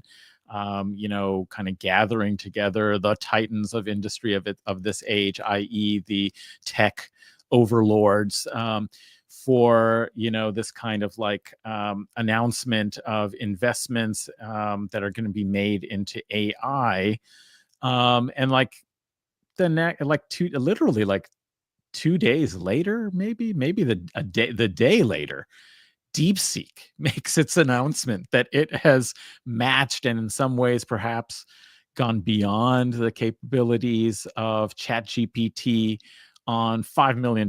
And like 2 days ago, there was an announcement, we're going to invest 500 billion in this and all that, and we're going to have the best unassailable. And this idea that, oh, well, the Chinese, they're just imitators, they can't actually innovate. Oh It's yeah, so that's a racist. good It's so stereotype. unbelievable. Yeah. I Yeah. mean, there is. I lived in China for Taiwan for a year, and then in Shanghai, I spent the summer in Shanghai, and I've worked with a lot of Chinese students. There is some cultural truth to the fact that Chinese education was based too much on rote memorization, and that's a centuries-long cultural tradition. However, the Chinese, in the 21st century, and going back really to the 20th, post-revolutionary area, have judiciously set about trying to understand their own problems and come up with solutions to them. They've done things that are quite remarkable, even up to the present day, still sending a lot of students to the United States to study in private high schools and in universities. So they don't have this arrogance of like, well, the only thing we really need to really do is, memorize Confucius and so on. And if you compare the students that I first started teaching or earlier in the 21st century that were Chinese, some of them seemed kind of like sort of caricatures of Chinese people who were, extremely Chinese and fish out of water when they were when they were outside of China, right? And yet, in a very short amount of time, they became kind of indistinguishable from the Taiwanese people in their bearing and their ability to navigate living in a Western country, for example. I'm not saying that like, well, the most important thing is to be Westernized or whatever or anything like that. What I'm saying is they have been humbly and judiciously looking at ways to improve their society and thinking about, well, what are the strengths and what are the weaknesses of our educational system, and to the point that later on, in the late 2010s and so on, the last time I was teaching high school, the Chinese students were very creative. They didn't conform to the stereotypes very much at all, except for the fact that you didn't really have as many notably bad and lazy students among the Chinese population if you wanted to compare it.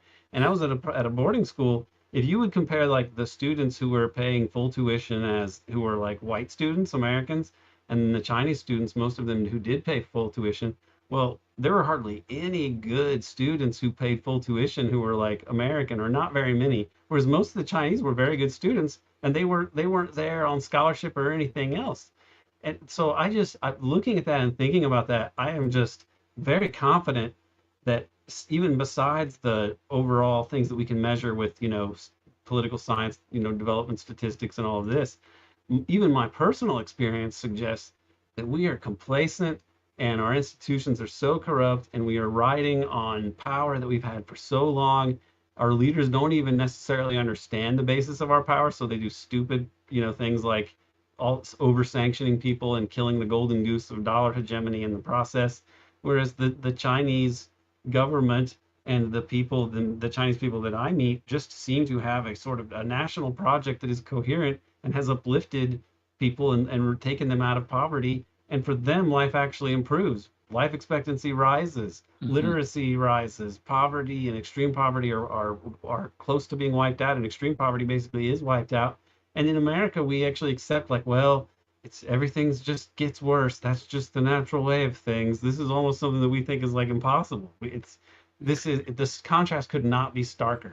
Well, I think there is definitely either a pessimism or self-aggrandizement that are like the twin poles of our culture. And it's really the elites who have that self-aggrandizing feature where they take what they understand, whether correctly or incorrectly, to be a unique feature of the way culture and society operates in the West, and then they fabricate a general kind of principle around its superiority as a matter of principle, as a matter of faith. And of course, that means you're not talking about reality. I mean, you may have certain cultural patterns and investments that have been done in a certain way. I mean, that's the wonderful, beautiful diversity of, cultures and histories and communities all across this world for thousands of years. They have developed different ways sometimes of organizing life, social and economic, et cetera, and how they kind of organize knowledge and what kinds of things they're most interested in. We had this interesting comment from the rationing. Discipline and structure are extremely freeing. Try playing a song without knowing the scale theory of it. Also, like certain discipline, you have to play, certain basic scales and all of that. And then you can improvise because it's part of you. It's natural. You've absorbed that. You've become an expert.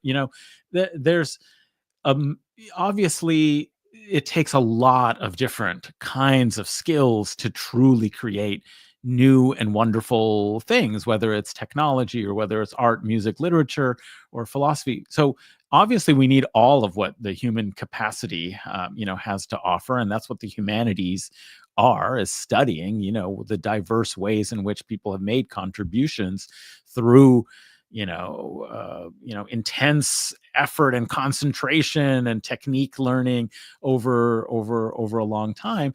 All of that has to be, preserved, valued, learned from, engaged in. It's when you have this attitude of your superiority that you're prevented from actually learning. And I think that's the real kind of problem. And it also so falsifies history. I mean, this idea that, oh, well, China just imitated our technology, and they spy and steal our technology and our ideas. It's called idea transfer. It's happened throughout history. How do you think the Venetians learned to make the wonderful glassware that they are so famous for from the island of Murano? Well, it's because in the 12th century, they sent people and learned how they did it in Alexandria and Cairo because they had trade relations, and they managed to infiltrate and find some trade secrets, and they brought it back, and they developed a beautiful glassware that may have gone in different directions, but ultimately it first started with techniques that they learned by like absorbing them from, Egyptian cities. Like that's, just what happens in cultural and technological transfer. And you could say the same for the U.S. did that. Yeah, that the U.S. Alexander Hamilton wrote about it explicitly. We must basically practice intellectual piracy, study the British and spy on them, and whatever we can do to learn what their industrial secrets are, and we'll apply them. This was on purpose, deliberate.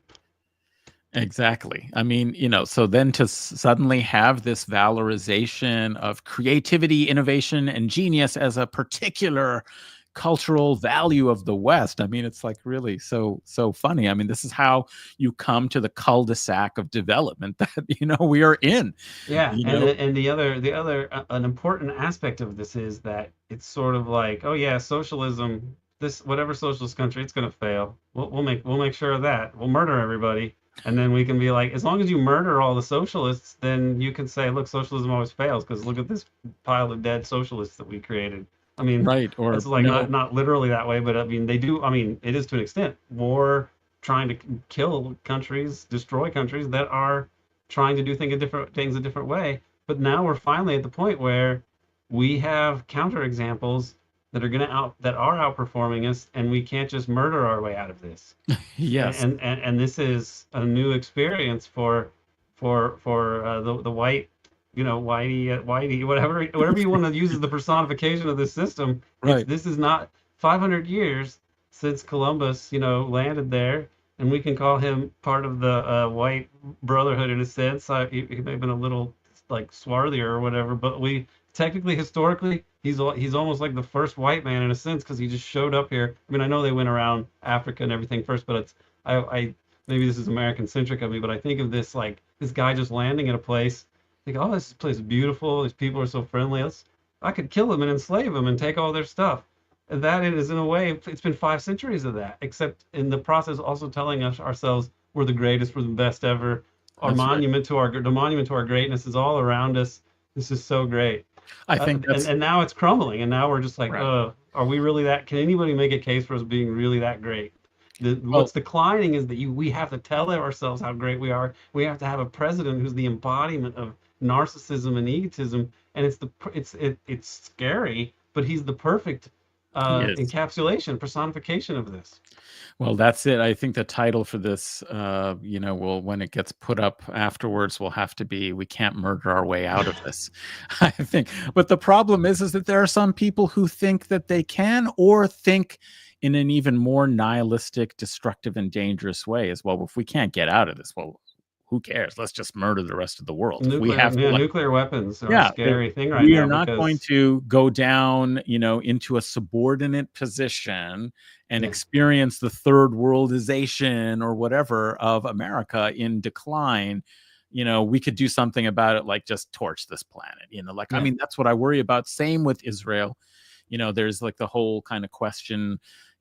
People often are debating and discussing the strategy of the global South. Karim Bektash, had an incredible rant where he was so upset and frustrated and was talking to themes that I raised when we had an interview with him from Bet Beat Media, him and Peter Beattie, about, how frustrating it is that it seems like the global South is failing Palestine miserably, and it's failing to take the opportunity that it had for asserting a different collective orientation and future for the world, to like respect humanity, to stop this genocide, to have a vision of the world order where these disgusting kind of Western pathologies and violence and ethno states, are not the future, right?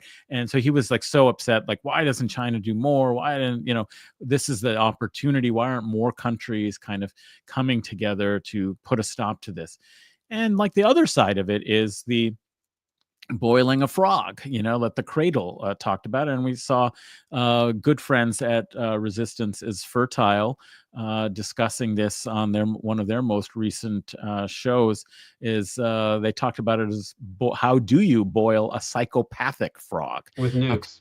Yeah, with nuke. Well, that's what exactly. It's such a dangerous thing, because like if the frog realizes that, hey, it's getting cooked, maybe it just not just jumps out, but jumps out and destroys everything. Like this is like the problem that we're facing. Why this world is on, such a cusp of potentially important but devastating or destructive change. I mean, we don't know. This is like a really important kind of time and moment, and it's not clear what's the best pathway towards a better world. You have to cook this frog really, really slowly so it doesn't recognize it and use the Samson option, as its own doctrine is called, where it would.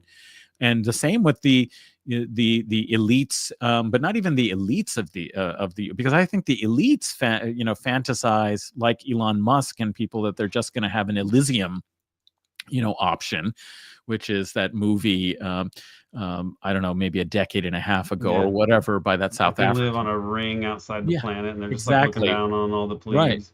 Yeah, or and go down them with robots. That's right. Go to Mars or something, anything. Like after you destroyed this world, just make sure that there's an option for you to live a kind of glorious, utopic techno, future for the elite and the wealthy. Like the elite will do that, but what do you do with the American exceptionalists, the people who've been raised on the expectation that America is the greatest country?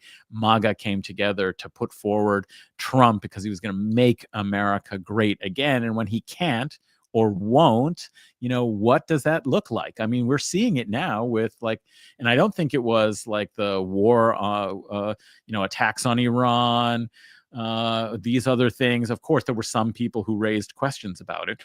But it's the Epstein situation, like they were prepared and ready for this holding accountable the nefarious elite that they blamed everything on, that they would somehow, be dealt with, And they're right about the importance of that. Absolutely. And it is sad that the left in the US has failed in terms of dealing with and acknowledging these aspects of the regime, because they get right to the heart of the legitimacy of the regime. And I personally, although the Kennedys were not socialists per se, obviously, their murders were so blatant and so obviously not things that happened the way that they said that we were told they happened. And the left couldn't really deal with that. I think that is an issue. And the Epstein thing as well is something that the right needs Epstein to be part of this conspiratorial cabal that's trafficking children to sexually blackmail politicians. They actually understand I think a lot of the MAGA people that are upset with him understand that he was a Mossad person, probably with CIA sanction as well, whose function was to maybe even Saudi children. He had a Saudi passport too. Yeah. They say that, but I take this, the lines are much clearer to being Israel. Absolutely. When you think of Maxwell, whose father was involved in these same kinds of things and was obviously Mossad, and then his other connections like Wexner, who was part of this extremely important Zionist group. It's really pretty clear. And there's a whole backstory behind that, which I could go into in great depth, of the bigger issue of Israel as an important clandestine actor in the U.S. deep state. But that would be best saved for another time. But the point is, the right needs Epstein to be part of this conspiracy, because it can't be part of an institutionalized conspiratorial statecraft CIS network of things like that. So it's the denial of the conspiratorial statecraft is a problem that I think the left needs to get correct and understand that the way that you have a democracy without ever really on paper and superficially is that you need a dark force that will rig the game always. And if it comes down to it, you might have to assassinate an elected official, and you need to make up a story for that. Probably blame it on communists or a Palestinian. I mean, the two Kennedys, one of them is killed by a communist, and one of them is killed by a communist supposedly, and the other one is killed by a Palestinian.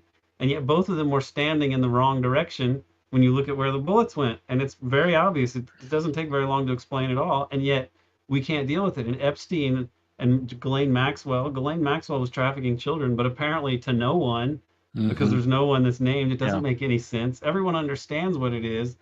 For the right, they need it to be like, aha, we found the conspiracy. The deep state has been exposed. We'll get rid of it, and then we'll get back to the good American capitalism and democracy that will make us great again, right? That's like what they were thinking. They don't understand that this is capitalism. Like Epstein is a product of capitalism pretending to be lawful, but ultimately must be oligarchic and imperialist. And so the way you're going to do that is you're going to make sure politicians never really act in the public interest. But people are unpredictable, and they actually might want to do things for the good of the nation rather than the empire, the people, I mean, right? And how are you going to stop that? Well, you're going to get sexual blackmail on them. Look at Dennis Hastert. That guy, oh my no goodness, charisma whatsoever. He was an unappealing toad of a man whose background was as a high school wrestling coach. And it seems that if you're going to be honest about it, his biggest qualification that allowed him to rise to the number 3 in line for the presidency position, right, Speaker of the House, it was that he was a pedophile. He had sex with young boys repeatedly and so reliably that you knew he was owned completely. And so why not just make this ghoul the Speaker of the House? And he was Speaker of the House for several years. And then it got exposed in different ways. You could read about it on the internet. I knew about it at the time because I followed alternative media. But this is so horrifying. It shows that, like, look, Parenti was right. It's not the conspiracy. You don't have to have it be conspiracy or class. We have a system in which conspiratorial statecraft is a part of our governing the regime, and it needs to be understood that way. It's not a matter of, oh, we got the Davos crowd, or it's the Jews, or it's the Illuminati, but we got the conspirators, and now we're going to be fine. It's a systemic thing about capitalism and the oligarchy that has to be on top by its own, understanding of the way things need to be. Yeah, no, that's really well said, and I think it makes some links, to the arena you're so good on, which is the deep politics, deep state. I do think that there would be a wonderful episode. Maybe you're doing it on American Exception or the Devil's Chessboard. Both of them, but we have and I have a couple articles out. It's called The Gray Alliance: How Ultra-Zionist Neoconservatism Took Over the U.S. Deep State, something to that effect. And I'm attempting to explain how we can understand the rise of Zionism to an ultra-Zionism, which is really, I believe, not conducive to the interests of the empire, just in a logical sense of what the empire wants. Gaza is not that valuable to the U.S. at all, really, whether it's ruled by. And that's why people like H.W. Bush and other politicians, JFK and Eisenhower, they had problems with Israel. And eventually, but there's a Game of Thrones type story going on in the US that connects through Watergate, JFK, 9/11, Iran-Contra, and it also deals with the drug traffic. And it's very important, and I've been focused on that a lot of late to try to explain why we have these horrific things happening, and how in the world this can be done when it doesn't even accord to the interests of the imperialists. Really, it's not self-evident that it makes sense to have Israel over there as the policeman for the U.S. That became the role that they had, but it wasn't what people like Eisenhower wanted. It wasn't what H.W. Bush wanted. Even Reagan, by the end of his presidency, one of the last things he does is he recognizes the Palestinian Liberation Organization. and that had been brewing for a while. Not because he was a good guy, but because he said things to the effect like in Lebanon in '83 or '84, these bombings, we're seeing kids shredded on in the papers and on the evening news. This has to stop. Well, the question is why have we moved from a situation where there was a much clearer imperial overlord who could discipline, the sometimes unruly and excessive client state in the region, the way Reagan did and the way George H.W. Bush, attempted to do by, kind of attempting to broker some kind of more sustainable political solution, with the Madrid round of negotiations after he had expended so much capital building the coalition for the Gulf War, the first Gulf War. We've moved from that kind of arrangement where it may have been post 67, the US's favored pillar in the Middle East, rivaled only by the Shah's Iran, into becoming absolutely dominant in the kind of plans and thinking, then driving a lot of this strategy. Part of it is probably because of the loss of Iran, and so there's a sense that you have to depend on the one kind of major asset. Although, during this period, Saudi has become an utter client. I mean, it's become an utter client state. I mean, this is no longer the mid 70s OPEC, resistance, well, they were Even that was useful for the U.S. I mean, that era is perceived as, the all these Arabs, they're sticking it to us. Yeah. So look at those big oil producers of the time. Yeah. Indonesia was one of them under Suharto, right. U.S. client.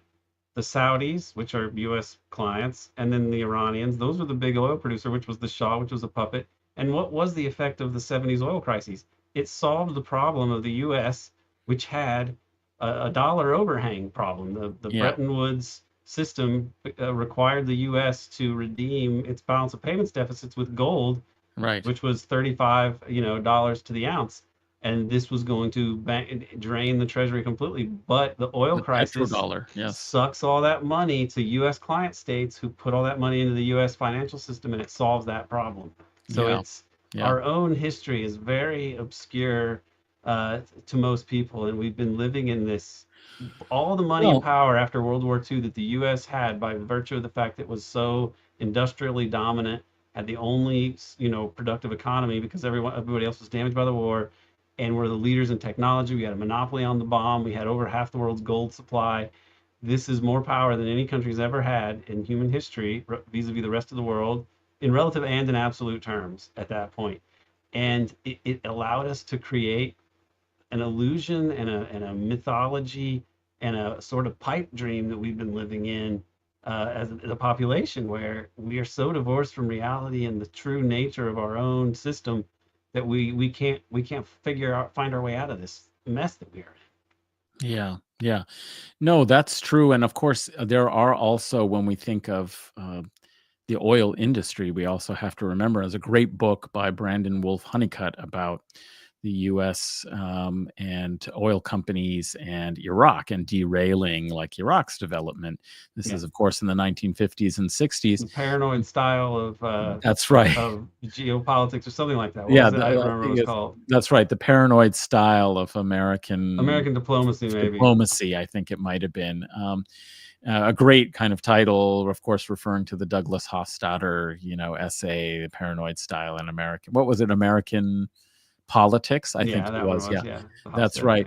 But I mean, he made the very important and interesting point is that there are conflicting kinds of interests, because there's the domestic producers of oil, Texas, Louisiana, California, offshore, etc., and they have certain assets and sets of interests, and then there are the foreign oil companies, the Aramcos, and the what is it, the one that takes over in Iran after BP, basically British Petroleum. There's an U.S. an American consortium. That's right, with the British having a smaller share. That's right. Seven sisters. Some of the Seven Sisters essentially provided. So Exactly. it was basically Standard Oil and BP got Standard into it. Oil and BP together with like a couple others, maybe Dutch Shell and whatnot. So you Yeah. get like a, but so the point is that, but I would say what the real value, because you're right, economically, the effects and consequences of that, were the rise of the petrodollar and increased price, and that had its own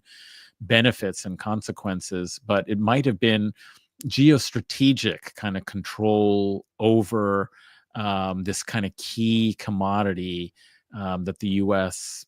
didn't want to be in the hands of an independently minded, cartel that might have its own, geopolitical interests and use it as a weapon in geopolitics. And that's kind of the problem. And even today, of course, the US doesn't need the oil from the Middle East, but it's interested in controlling it, and because it knows that its great geopolitical rival, China, really depends on a lot of oil coming from that particular region. And that's exactly the reason why I also was, in some cases, with Karim Bektash in thinking that, hey, China, come on, get a sense that, the pathology of Western hegemony should be clear by now. You cannot just negotiate with it. It is this kind of morbid, declining, and very dangerous, political and military force. And do you want to face it uh, now, where maybe you've got like, your frontline states of Iran, and you should have had Syria, but you kind of didn't really invest in Syria the way you Yeah. should have, But it maybe. would have been very out of character for Totally. conventional Chinese Yes. diplomacy. They have never put a large military presence Well, into a foreign country. I'm not talking even military. It's Yeah, just with the they could Belt have and done Road. something. Russia and China could have asserted that they were going to stay afloat economically. They were going to be Yeah, able to pay all their generals. China, the money that China has, the that's right. dollars, pay. You want to get rid of your dollars, put some of it Yeah, to work. I mean, yeah, you spend can them. sell treasuries on the open market, but you Yeah. can also use some of those dollars to make sure that Syria stayed afloat. They could have potentially done something, and from my perspective, I feel that way. However, I'm also kind of gotten to a point, as what you were saying earlier, where I don't say this in like a liberal, like, oh, I like to self-flagellate this way sort of way, but I feel that I don't really have the standing necessarily to critique other countries Of in the way course. that they deal with our Yeah. insane, murderous, now largely Nazified in all but name political regime. I don't. If I knew how to defeat it, I would do it, because we need democracy and the rule of law instead of what we have. Yeah, well, I mean, I would say, that part of it, in terms of thinking about the original kind of problem of like the US relationship to Israel, and, why it is supporting in this kind of ideological way, is that in part it's also the demonstration effect. I mean, you don't want to have a counter model of resistance to this imperial model of creating the garden with a wall surrounded by the jungle, which is what Yeah, Europe which is is, supposed to be, which is what, and the guy the, said it recently too, right? he did. Yeah, it was like Joseph Borrell, the former essentially foreign minister of the EU. And obviously that's the model that Israel represents, is like in the future era of, you know, increased refugee populations due to climate, due continuing devastating wars that, so you got to keep these people controlled outside, these surplus populations that have been made surplus by the advance of certain kinds of high tech, and you don't need to exploit their labor. What do you do with them then? Because they're a real problem. And Israel is like the kind of small scale testing ground for this vision of a future of the world, that you have a garrison state that's a European orientated lifestyle, first world standards, that's surrounded by deprived and oppressed populations that have to be, kept out, controlled, and monitored. How you do occupation. I mean, Gustavo Petro said it at the recent conference that he hosted for the Hague Group in Bogota, where sadly only 12 out of the 30 participating countries actually committed to any concrete measures like an arms embargo and, other diplomatic, cessation of diplomatic relations and so forth. And China was there, Turkey was there, quite a few countries. Well, Turkey's not a very reliable. No, but I mean, my point there was like, China, like, I agree with you. It's not our position, but it is a kind of wish and also a strategic look at the future. Yeah. Do you want to face the American empire on your own after all of these other kind of allied forces, the axis of resistance? You let it collapse, you're, eventually going to have to face it alone. I mean, rather face it, when there's more of a chance of a collective response. But on the other hand, you see the enemy flailing and hurting themselves. Don't intervene. Don't mess it up. They're like overextending themselves, weakening themselves. Maybe China's position is, hey, they're doing the job themselves. Let's not interfere with a, angry bear that could lash out, but it's killing itself. So, these are. I think they do understand this. I mean, I do not claim to have any special access to the apex of the Chinese, party that rules the country, but I think that they do understand with Iran that Iran is crucial for all of their plans, and Russia understands the same thing. I think I believe that's the case. Now, if it turns out not to be, that's going to be really difficult and would really lead to some real horrors in the Middle East and the world. But I think that they do understand that, and I believe that the Iranians in the last war, if it had gone on for another week, Iran would have been the clear winner. Well, this is why I didn't understand. But Israel may have resorted, if it came to that, Israel could have nuked them. And so it's hard to say, like, oh, come on, Iran, why don't you just rid the world of this problem?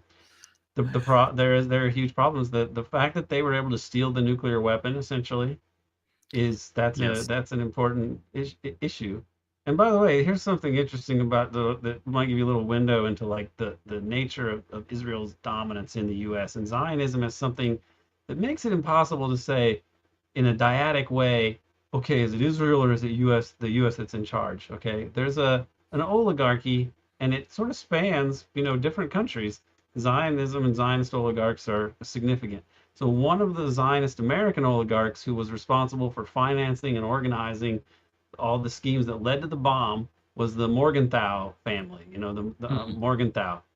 And it ends up that one of his sons in New York as an attorney was the prosecuting attorney or the state attorney, or worked for the Justice Department or at the state level. I'm not sure which, but whatever it was Morgenthau was his name, and he was related to the same guy. And he's the one who basically, by force of his own initiative, got exposed BCCI, in the early 90s, which was a huge scandal that this got exposed, really damaging to George H.W. Bush, who was connected to a lot of these things. Yes. Okay. And this guy is he's a super Zionist, helped Israel get the bomb, dedicated to this, and he's really damaging George H.W. Bush, who, along with James Baker, was considered a huge threat to Israel because they wanted a Palestinian state. I mean, to the point that they called James Baker an anti-Semite. And they said he was complaining about how the Jews were, unable to make peace. He's an anti-Semite, and all of these things.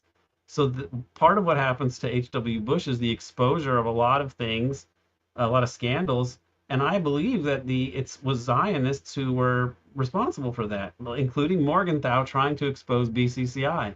But if you look at the aftermath of BCCI, a lot of its functions get performed by this company called Far West after the fact, because they need things like BCCI, like the Nugan Hand Bank and Castle Bank in the Bahamas, these different financial entities that serve as cutouts and are useful for the CIA, conduits of funding, intermingling organized crime profits with CIA off the books budgets and so on, right? They need these things.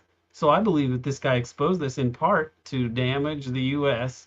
and to really say, Mossad is going to be running a lot of these types of operations, because otherwise we have too many people integrated into the media, into the political system, and so on. We'll just expose all your crimes, and that this became a part of their power. I believe that people like Epstein who Hmm. I think was operating with some CIA sanction. We know he belonged to intelligence. Yeah, That was, admitted by a guy who went on to be a cabinet official. that's right. But and I believe that it's been sort of a hostile takeover.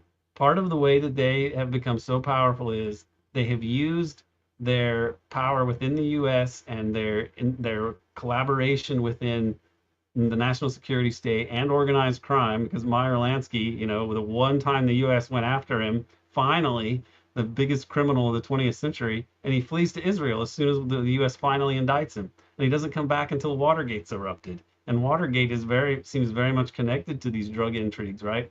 But you fast forward to the 90s, the early 90s, and the guy that exposes BCCI is a Zionist who had been involved in all sorts of clandestine shenanigans around getting Israel to bomb, Mm, against the wishes of U.S. presidents at the time, especially JFK. yeah. So, this is remarkable. And the replacement for BCCI is a more clearly Israeli connected company called Far West.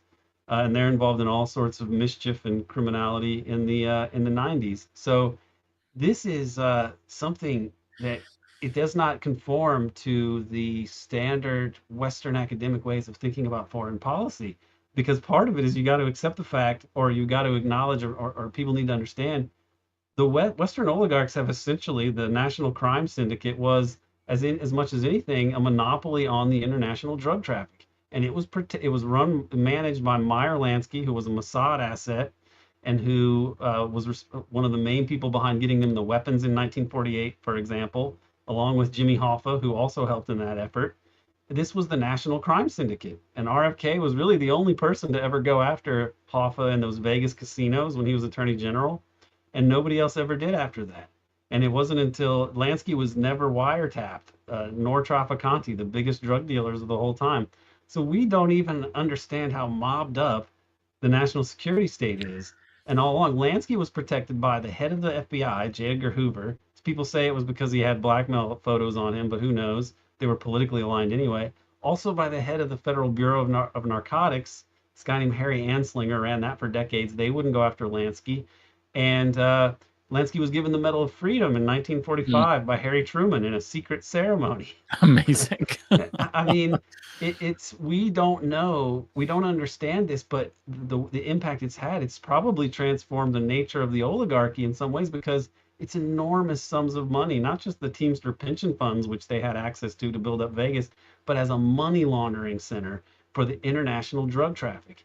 It is, and you have to protect that, but it becomes a big pillar of the economy. It's one of the biggest commodities traded overseas, and we've basically had a monopoly on it. And they justified it by, in their own minds, probably with reference to the Cold War. You got to get your hands dirty in the Cold War sometimes because we're facing this Right. existential threat. It's all bullshit, but Yeah. it also made people really, really rich, and it's corrupted us.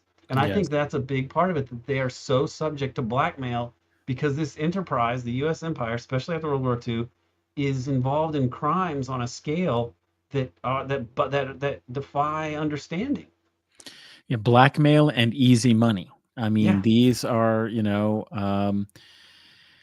those opportunity. What I really like about this analysis is to take it from the where people look at it as this kind of conspiracy theory, as a sort of narrow cabal of a few named people, and actually think of it as structural networks Yes. that are not unique, that it's only this network. It's just that's the network that developed and was available historically. And so they continue to use it. And so it's a continuous kind of set of the gray black possibilities, who are your reliable networks that you can use to continue to do drug running, to circulate the necessary money for Because you covert can't ops. not do that, of Yeah, course. well, that's how it is. But what I also like about this kind of way of thinking about the deep history of deep politics in the deep state is basically to say that's essentially how capitalism works. It's not Yes. just the Adam Everything is for Smith sale. theory, right? This how it practically actually works itself out is this kind of mafia thuggish gang sort of way in which it's inevitable and necessary ultimately that that system gets corrupted in this in this fashion. And so Here we are, and now Here we are. it's more and more clear to more and more people. I mean, you hear Joe Rogan. It's funny because I don't think of him as a very reliable political philosopher or anything at all, right? But there was one time where he was talking about the drugs and the banks, and he was like, "You know that they're getting all that drug money. Do you think there's any way that these bankers are just going to leave all those billions on the table? You know it." And it's like, why in the world is he giving better, and more accurate, straightforward analysis of important things than a lot of people who are like intellectuals for a living, Well, because the intellectual class, as we know, is enlisted into the project of the status quo. I mean, in democratic, liberal societies, that's really a role that so many of the intellectuals play. I mean, Edward Said's really excellent book. Oh, I thought I had it. I have something different at hand, which was, basically about, the treason of the, intellectuals. And he was looking at this like right wing sort of, figure, to say that that's really the rare oppositional intellectual, that is actually kind of combating the system or thinking outside the system. But, most people are mandarins for, corporate and state power in various ways. So it's actually the intellectuals who are often the last to finally admit. So it's so interesting now to see the New York Times, finally, kind of having to say, yes, it looks like there's starvation, happening in Gaza, but then it God. can't And even do that. oh It God, has to do the editor's note. so depraved. Oh, so totally depraved. I'm so glad that they put that note because, they're trying to whitewash They made it themselves. worse for themselves. Absolutely. I'm glad that they did that because, you can't kind of at the end try and, put some distance after you've been promoting a genocide for nearly 2 years. Suddenly, when it looks like politically there might be eventually some accountability, the ICC is, possibly putting forth, new charges. I think there was an announcement just recently, kind of made. And so, okay, so now they want to make some statements. They want to run this silly gambit of reviving the Oslo peace process and so forth, making statements, about the situation in Gaza. And I'm so glad that they actually exposed how depraved they really are.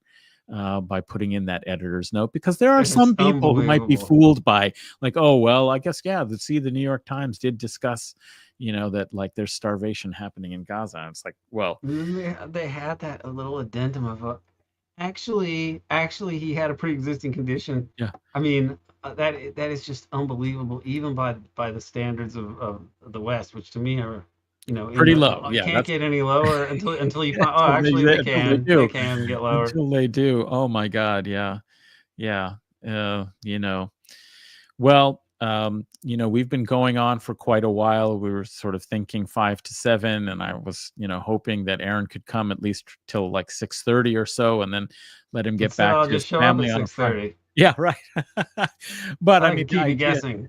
The idea is like, to be able to take comments. And I have to say that I've, been trying while at the same time as listening to the great analysis you and earlier Sina were making, is also look at the chat and highlight some of the comments and read a few and pick up some of the questions. And it's been a really lively chat. I want to ask everybody, before we stop this stream and conclude our conversation, if they could like this stream, because when it ends, if it's been liked by more people, more of your colleagues, friends, and people out in the great, internet world, the world of the internet may come across it. And I think this was a really interesting conversation. A lot of threads that could really be followed up on. Really, this part we were coming to at the end here, that would be a great conversation, talking about Israel's sort of, relationship and kind of broad network. Because my point and my feeling on it is that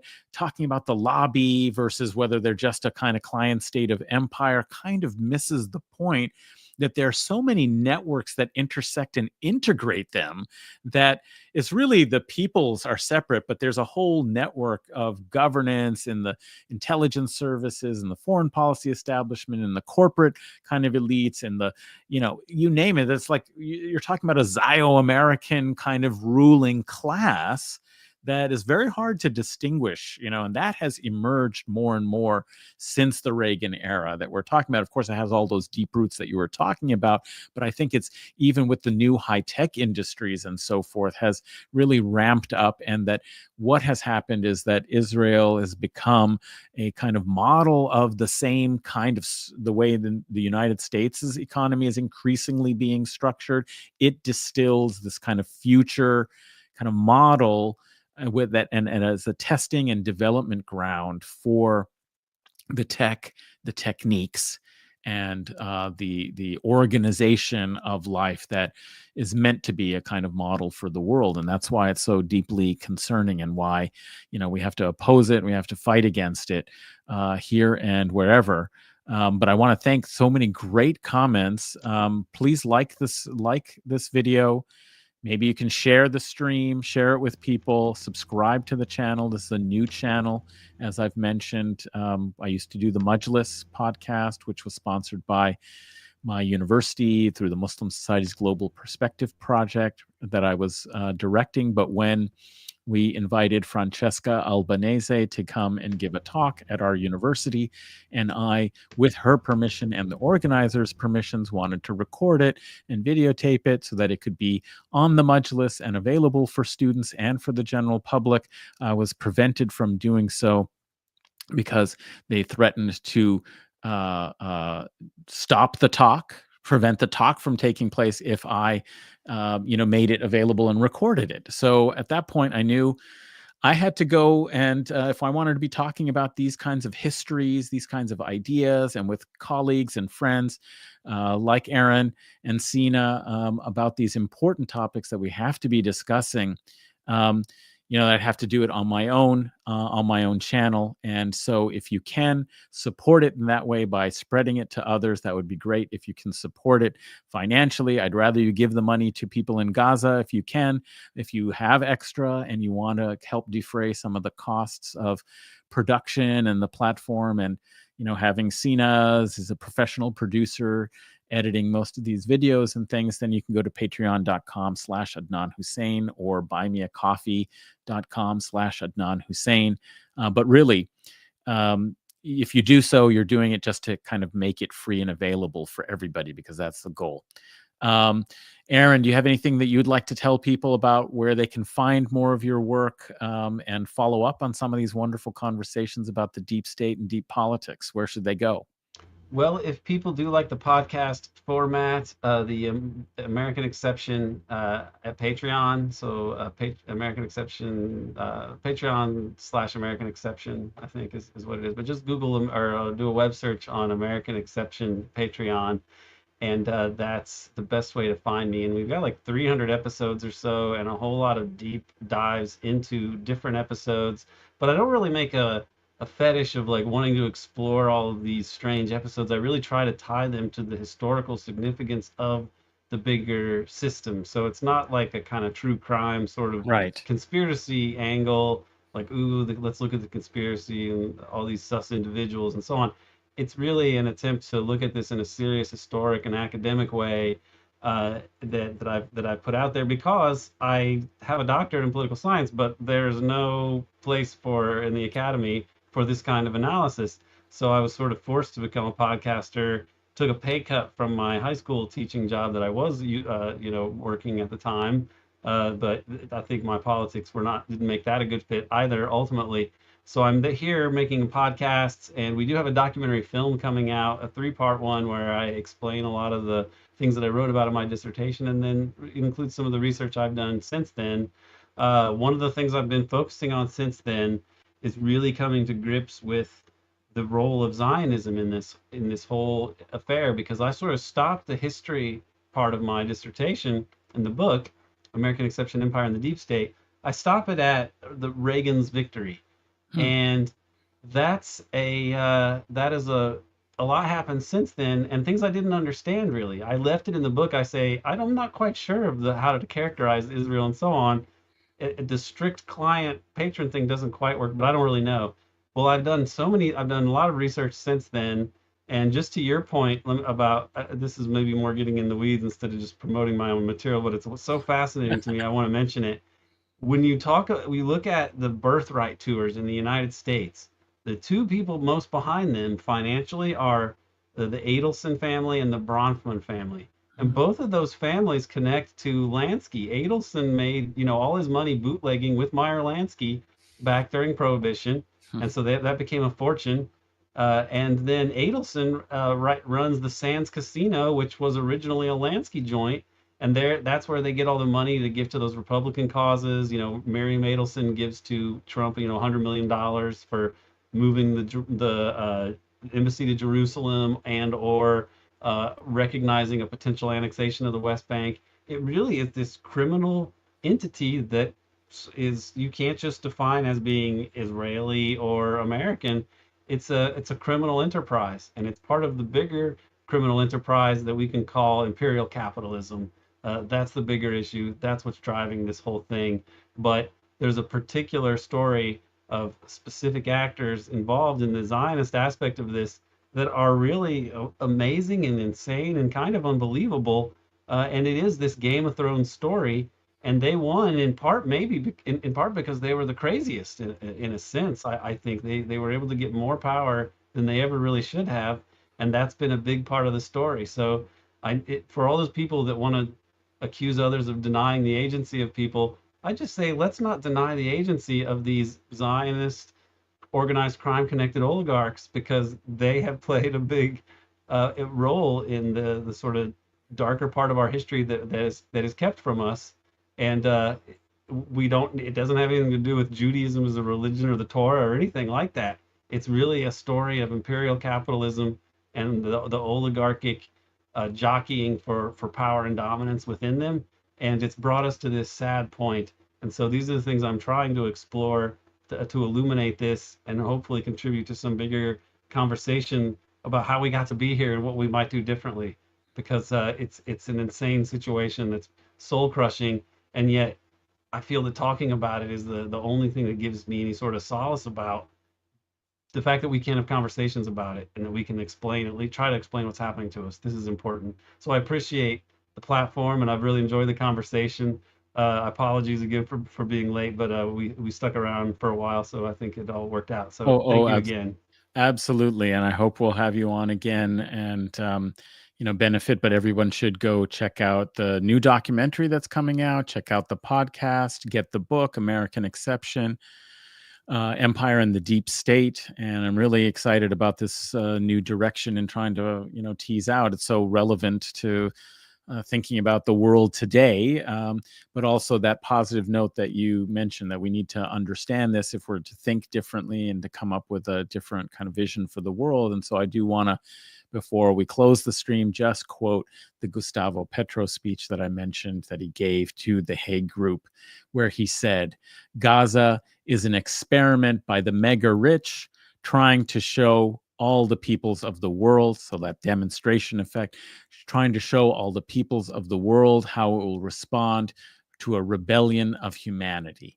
And I believe that's exactly what's at stake.